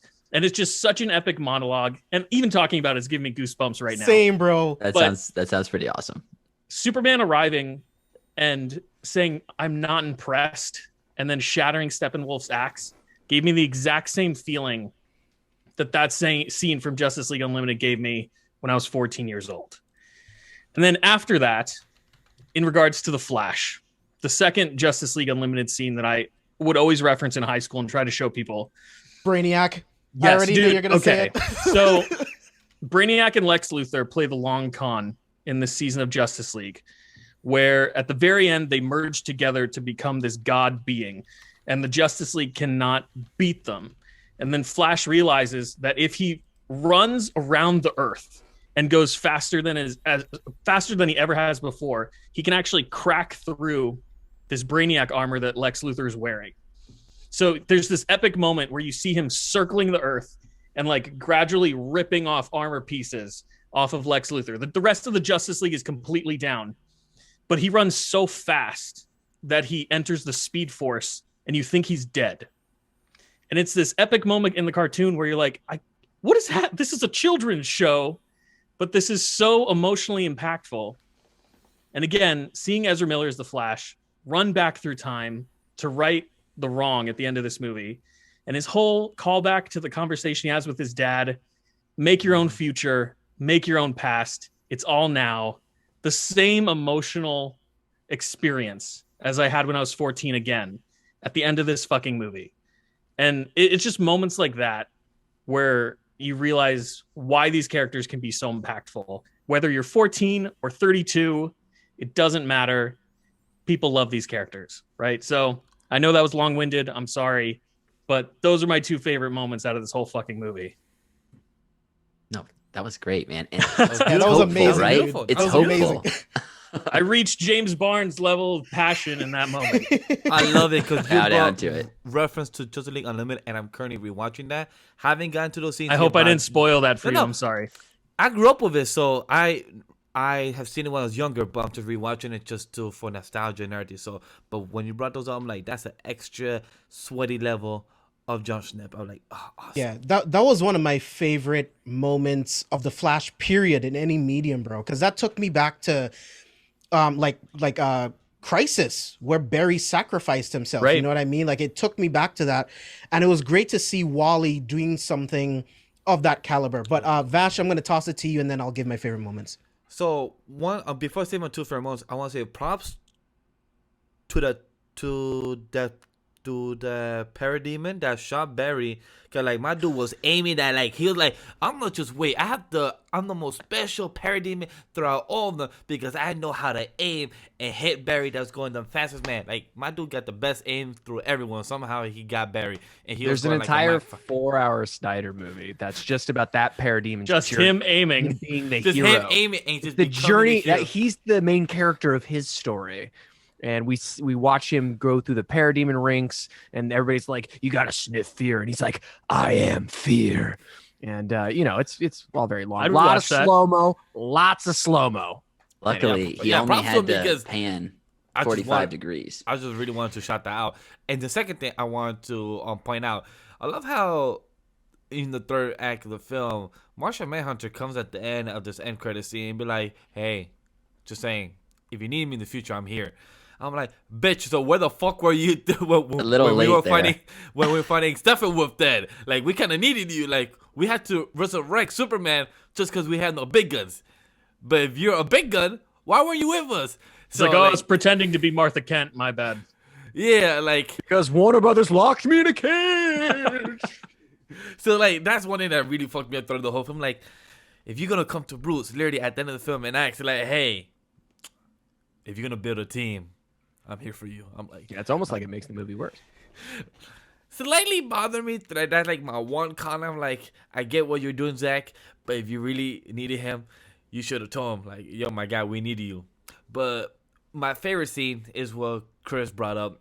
Superman gave the ass whooping to Steppenwolf. He's like, "Hey, I just got resurrected. I need to stretch my legs and my muscles because they've been dead for like, a good probably month or so. So let me come here and whoop your ass." And my dude just throwing him around. He burned that whole horn. He literally broke his arm. He broke his whole freaking armor. I like, hey, he was just kicking Aquaman, Cyborg, and one of them's ass. But Superman literally came big guns. He like, "Yo, you just nothing. You literally just a whole bag just to throw some ass whooping and everything." And then he literally threw Stephenwolf's head to Darkseid, literally through the whole portal, and just Superman just staring at Darkseid like, "Yo, come at me, bro. Let's go. What's up? Come through. Let's go. Let's fight." So I was hoping, but again, like we know, restores the Snyderverse. I was hoping for the Darkseid versus Superman in the third film because, again, like we said it in the beginning of the show, it was ambiguous of what it was in the nightmare sequence that Superman was controlled by the intellect equation. Because that was very ambiguous. Like, if you did not read the articles, if you did not watch the YouTube videos that people covered, you would not know. But it was very implied, ambiguous, but was not very told for the audience that would not know what the hell's going on. But my second favorite thing that is going on is freaking Flash. That moment that he said, "Run, Barry. You got to run and you got to break the one rule that you have never broken before." Oh, sorry, that you have broken before. So I hope for that Flash one, we know, I wish we find out, when have you broken this rule that you kept telling yourself to not break this rule? Because the only time you have broken this rule is when you fight freaking Dawn. And that's something I want to see on the big fucking screen. Because we've seen it in CW, but it only happens in like season 1 of CW is when it's actually fucking good. But that's a whole different conversation. So I want to see Barry actually fights Dawn, and when he breaks, the barrier of time, because that's when he goes to fix, his mom's death and everything. So that would be amazing. So I love the fights. I love that whole sequence where he goes in time and fixes the slow motion step. Even though I do agree with James, the way he runs is just a weird side step. It's like he looks like he's doing some type of step. It's almost like he's dance. swimming. Yeah, he's like, but like swimming, but standing up, like in the water. It's like, I get what you're doing, but take it like run like an athlete. But To be fair, I do want to defend Snyder here. Can't believe it. if you were running that fast, you would not look normal, right? If you were moving your body, you're get it. like, you know what I mean? Because Zack Snyder is more in the realistic realm with what he do Superman with Man of Steel. So maybe that was his approach with Barry, like running, like, hey, run, but like run realistic where you cannot really run super speed, like you're just running like it's normal. Like, yeah. That's Tom Cruise run. You're doing a Tom Cruise run right now. This is Tom Cruise. So I get it what you're saying, that he want to make it realistic type in that type of scenario. But that scene was beautiful. The way he had a little speech monologue, like, hey, Dad, you know those heroes, they were special. I am one of them. Very beautiful, very impactful. And then that slow-mo that he touches our boy Cyborg, like, hey, boom. And then he enters that whole type of mindset, like, I lost one family, but I got a new family. You know, those type of tropes of human and everything. It's very beautiful. I love that scene. It was very amazing. So those are two of my favorite scenes. Even though Marshall Manhunter could have been there, but where the fuck were you, guy? I don't know. I think he needed to see other people fighting for this planet for him to be motivated. He Because did. when he came here, he obviously had to hide himself away. He And didn't play that, seeing Kal-El and seeing all of these other beings putting everything on the line, Yeah. that's what pushed him going forward. So I really, really like that. I love Superman showing up. Him showing up in the Whedon cut just felt like, we just went on Reddit. We saw all of the complaints. He's not cheery enough. So the first thing he'll say when he shows up is, I'm a fan of truth, but I'm also a big fan of justice. I fucking hated that. Oh, God. That was garbage. I hated it. I'm a big fan of justice. Jesus. He comes in, he takes the axe to the shoulder, not impressed, beats the shit out of Steppenwolf. I love that Batman also gets a really he gets a bunch of cool sequences against the parademons. Chris, to bring it back to Justice League Unlimited, towards the end of that series where Lex finds the anti-life equation, there's actually a fight scene between Batman and Darkseid where Batman is actually able to dodge every single one of his Omega beams. It's and crazy. even Darkseid was like, you're impressive for a human. That was one of my favorite Batman moments ever. And to just like get little glimpses of Batman being super agile, his strength, all of his toys against the parademons, I absolutely love that. The Flash moment, watching him run, the pep talk that he gave to himself, like, Dad, I was one of them. I was one of those people. And watching him run around, watching the unity happen, ripping everything apart, and then watching it come back together as Barry is reversing time. I was losing my mind, bro. As a Flash fan, that was one of the greatest things I've ever seen in a comic book movie. Just watching that happen, just watching the lightning, everything being reversed. It was everything that I could possibly want. And then right at the end of it, when Diana cuts Steppenwolf's head off and it falls right through the portal, right at Darkseid's feet, and the entire Justice League stands in front of him like, what? And then, like a pussy, he closes the portal because he's not ready. That's the Justice League that I needed to see. That's why at the end, when you get them standing on top of whatever you call that thing, I guess you call like a silo Cliff. thing, like Yeah. The true last shot of the movie. yeah, when they're standing on top of it, that's earned, bro. In the 100%. Whedon cut, it happens. It's like, you didn't earn this. You didn't earn these great moments with all of these characters coming together as the true Justice League. You didn't earn it, bro. But Flash saved a Russian family. Oh my God. We won't go down that tangent because we're already at 3 hours, but it's just like, Flash has nothing to do in the Whedon cut. He saves this one family that's in a truck. It's so fucking stupid, but those And Bruce are tells some them of- like, what do you have to do? that family You in a gotta truck. save one family, save one person. Like, no. I Flash hated that, always bro. knew to save. Oh, Flash always knew that he needs to save people. That's why he will always want to save his goddamn mother. That is his drive. That is his motivation as the Flash. Damn, that shit pissed me off. So let's talk about the epilogue super, super quick, and then we can get out of here. But I love the epilogue. Real quick, just talking about the mid-credit scene where we're essentially setting up the Legion of Doom, where Lex Luthor reveals to Deathstroke Bruce Wayne's true identity. That was supposed to lead into Ben Affleck's Batman movies that won't be happening. Yes, all gonna sad pay tear off. for that. All But gonna pay off. Don't you worry, James. But It's I all love that gonna it pay off. switches. I love that it switches gears to the nightmare sequence, and Deathstroke is actually a part of Batman's crew, and so is Joker. And then Joker just talks. I love that exchange between them, right? Like a lot of people compare that sequence to Heath Ledger and Christian Bale's exchange. I think they're about the same level. I don't think one is greater than the other, in my opinion, because when it comes to Leto's Joker and Ben Affleck, that moment is a little bit more impactful for me because that conversation is talking about Joker murdering Jason Todd right in front of Bruce. So that was a lot more impactful to me compared to the conversation that they had in Dark Knight, right? So I just want to get your guys' quick thoughts on the nightmare sequence, and then we can head out for the night. So Christian, I see your face. Got a couple things to say. I want to start with you. What did you think of the nightmare sequence? Listen, I developed this entire joke I painted my face so that I could talk about the nightmare sequence and why right now I look like Jared Leto's Joker. Okay.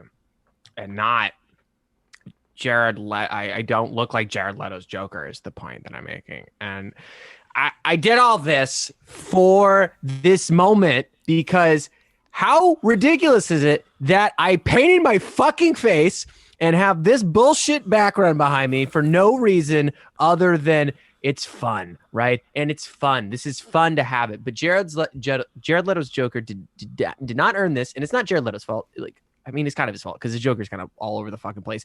And like, what is he doing in this scene? What is he doing? He's like, I'm that's why I am kind of more like Heath Ledger now, because that's fun. And it's just like, where are you from? You have no accent. Like, you were a gangster dude in Suicide Squad, and now you're a fucking kind of more Heath Ledger, but also weird. We Okay. live in a society. I hate that laugh, bro. I love that you are I think getting... I'm the only one that actually enjoys that laugh. I think I'm the only one in this panel that actually has like, hey, I'm okay with it. It's cool. I don't think it's definitely an affectation. It doesn't really add up to much. Like, right? Like Heath Ledger's Joker. Well, listen, I'm not gonna go down a tangent. Everybody knows Heath Ledger's Joker is better. The fact that you say that scene between Christian Bale and Heath Ledger and this is on the same, they weren't in the same James. room when they filmed it, from what I have read. Right? They weren't. They're not even having the same conversation. The fact that you're like, oh, they're talking about Jason Todd. It's like my first viewing, like read through. I'm like, what are they fucking talking about? What does this have to do with? And they have hinted towards it, right? In BVS, you get the shot of Jason Todd's like outfit and all this stuff. You can clearly see that there's Robin. So I'm glad there's stuff that you can get from it and that it's worthwhile for you. But like, what is that conversation about? Like the conversation that they're actually about the same thing. That's the real crazy part, is they're kind of about the same thing, but one earned it, one didn't. Basically, Batman is intimidating Heath Ledger and being like, I have all this brute strength. And he's like, I'm a psychopath, so it doesn't fucking matter to me. I don't give a shit. And he's like, but you wouldn't exist if chaos wasn't here. And it's this like really great conversation of like, all your force, all your strength, right? And it's like, oh yeah, that's right. It means nothing to this chaos agent. And in this film, it's the same conversation, but nothing matters because we don't know anything about this Joker, this Batman. We're just pontificating. We're just like thinking about all the things that could have happened if Snyder just had a fucking another movie. Okay? It is maddening, and it's stupid, and it's dumb, and it's just making people really upset. And I get God, the makeup paid off so Just well. icing on the cake. Yeah, perfect. Really, I can't. it was a I gotta great say, choice. Every time I need to scratch my face, I don't know how the Joker does it. This is a lot. My eye itches so bad. Anyway, It was worth it, dude. You look great. this is the epilogue. Honestly, I probably would be so hot on this movie right now. Like You look like Heath Ledger, dude. Heath Ledger had the paint on his hands the whole movie. It makes sense. It does. I gotta touch my face. I think I have pink eye. This movie, I think I would have had a much hotter opinion if it didn't have all this bullshit at the end. I'm glad like fans get something out of it. I'm not super happy about the diehard fans that are like, Warner Brothers, we demand the truth. When it's like, this was the Snyder cut, and now this is additional shit that was shot just to cock tease super fans. And I like Snyder. He's a great visual artist, you know, and like this scene, the idea behind it is cool, but it means nothing to the rest of the movie. It adds nothing. I don't like it one bit. That's fair, man. Brian, I'm going to toss it to you. Like, what did you think of the epilogue? I probably am more on Christian's side than you guys maybe, but I thought elements of it worked. I thought this time through seeing Cyborg also have this vision of the future and what was to come when he was trying to set off the mother box. I'm still a little confused as to what was driving that vision, but yeah, from stuff from I think it was the ship trying to warn him. It was the ship itself. Okay, Right. So this kind of inevitability of what's going to happen, bringing Superman back, there's so much potential there. And it feels just unfortunate that knowing that it wasn't going to pay off, that he would come back to it, bring up this whole arc of Jason Todd being killed by Joker, which I thought that was probably the moment when he says, what's the line about sending a boy to do a man's job? Sending a boy wonder to do a man's job. Sending the boy wonder. That was great. I think that and the moment Martian Manhunter, I think he takes away from one of the best emotional moments of the movie with Martha and Lois Lane. That kind of didn't make a lot of sense to me that was Martian Manhunter, but the shot of him flying up with the city in the background, Bruce's house, the water, the reflection. You're glad it's in 4:3 in that moment, aren't you, Brian? It's an God, gorgeous, if it wasn't in 4:3, I would have shot. fucking shut the movie off. You know? But yeah, that's my general takes on the epilogue. It was just unfortunate that, like you guys said, there's so much to explore that we're never going to get to really dive into. Yeah. Chris? I think I land probably right in between Christian and Brian and you and Vash, because, you know, I really enjoyed this scene as a DC fan. Getting to see Ben Affleck Batman interact with Jared Leto Joker, talk a little bit about the Robin that we know was murdered in this universe. I'm eating it all up. It's fantastic. But I have to agree with Christian and Brian that, like, as a cinephile, my more critical brain goes, all of this is meaningless. There's no reason for this to be here. I really wish the movie would have ended with Clark pulling his shirt open, because to me, that's like a solid bookend to a Man of Steel trilogy. Right. You know? Right. The epilogue to me is one of those, outside of the actual closing statements of the Justice League, because technically him pulling his shirt open is in the epilogue portion of this movie. It's in like the first 5 minutes of it. Right. But this nightmare sequence, while I love it, I think is a good example of something that could have been a special feature clip on a physical release of this film. Like, if Zack Snyder wanted to, and I know why he did it. He did it because he thought it would be criminal not to show these two characters interacting. And he, even though he knew he wasn't getting another movie, he wanted to show us just a tease, a glimpse of what his vision would have looked like. Yeah. But at the end of the day, while it's enjoyable as someone who loves these characters, it doesn't contribute anything to the film as a whole. So earlier when I said I think you're right in that this movie could be like a clean 340, by cutting off these 20 minutes, absolutely you could hit 340. Tight 340. A tight 340, you know, just an afternoon. You know, you just have to dedicate an afternoon to it. But yeah, so I enjoy watching these characters interact. I like seeing Flash in that armor because it makes that one scene in BVS make more sense. But Lois is the kid. Lois is the kid. Am I too early? Agatha. Yeah, you could cut it off. Release the Snyder cut. Might as well have said that. Can I say I do want to add? I do like Flash's armor a lot. It's really cool. Yeah, Vash, we'll end it off with you, man. What I would say is how Josh Neb has always said it before, is that these are the what if type of movies and scenes and everything. Like, and Zack Snyder, like what Christian and Chris said as well, and Brian is like, Zack Snyder blue balls us. He brought this in because he knew he's not gonna get the third trilogy that he wanted, because he wanted a three trilogy film of Justice League, part 1, part 2, part 3, which again, it's respectable. You are a director, you have a vision for it, but sadly Warner Bros. Don't want to spend the money and they don't want to have you no more. All right, cool. So he already had this film for trilogy number 2. So hey, he already had his film. He knew he's not gonna get it to be continued. So he just put a slap it in at the end so people can at least, since there's clips for the trailers and everything, he just want to include it at the end and just have it finished. I agree with James. To me, this chemistry between Bruce Wayne and with this Joker for me is on par with the Heath Ledger and Christian Bale one. I enjoy that very much. I like the chemistry between them two. Yes, it could have been I heard the same rumor that they were not in the same room or same scene. So, but it just edited very well, and Jared Leto did a good job. Yes, his laughs for some people turns him off. For me, I actually enjoy it for what it is. I had a good time, but I really like seeing Deathstroke there.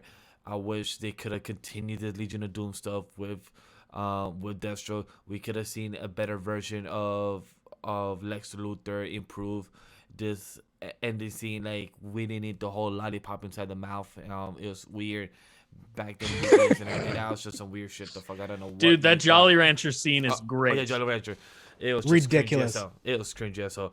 But to know that we could have gotten these type of seeds in the future story of DCEU is awesome. Like, just to see Deathstroke, just to see Mara, and she said he killed Arthur Curry, and cool. I like this the darker, loner versions of these type of characters. Cyborg having other armors and type of machine guns. I'm like, okay, this is pretty cool. And just to see Barry with this weird suit, he looks like he's from Earth. I think Earth 60, the one. If I remember correctly, from the Flash, they also show a version of him from Crisis and everything. So I like that we see different suits and everything of him. But I like the Joker. I love Bruce Wayne and everything in that scene. And Deathstroke. Very disappointed that we will never get that. He did say that if he doesn't get to do it in the DCEU movie or show, he will continue this with his brother in a comic book type of version. So if he does bring this in a comic book, I'll definitely read this because I would love to see what he would have done and continue this type of verse in a comic book.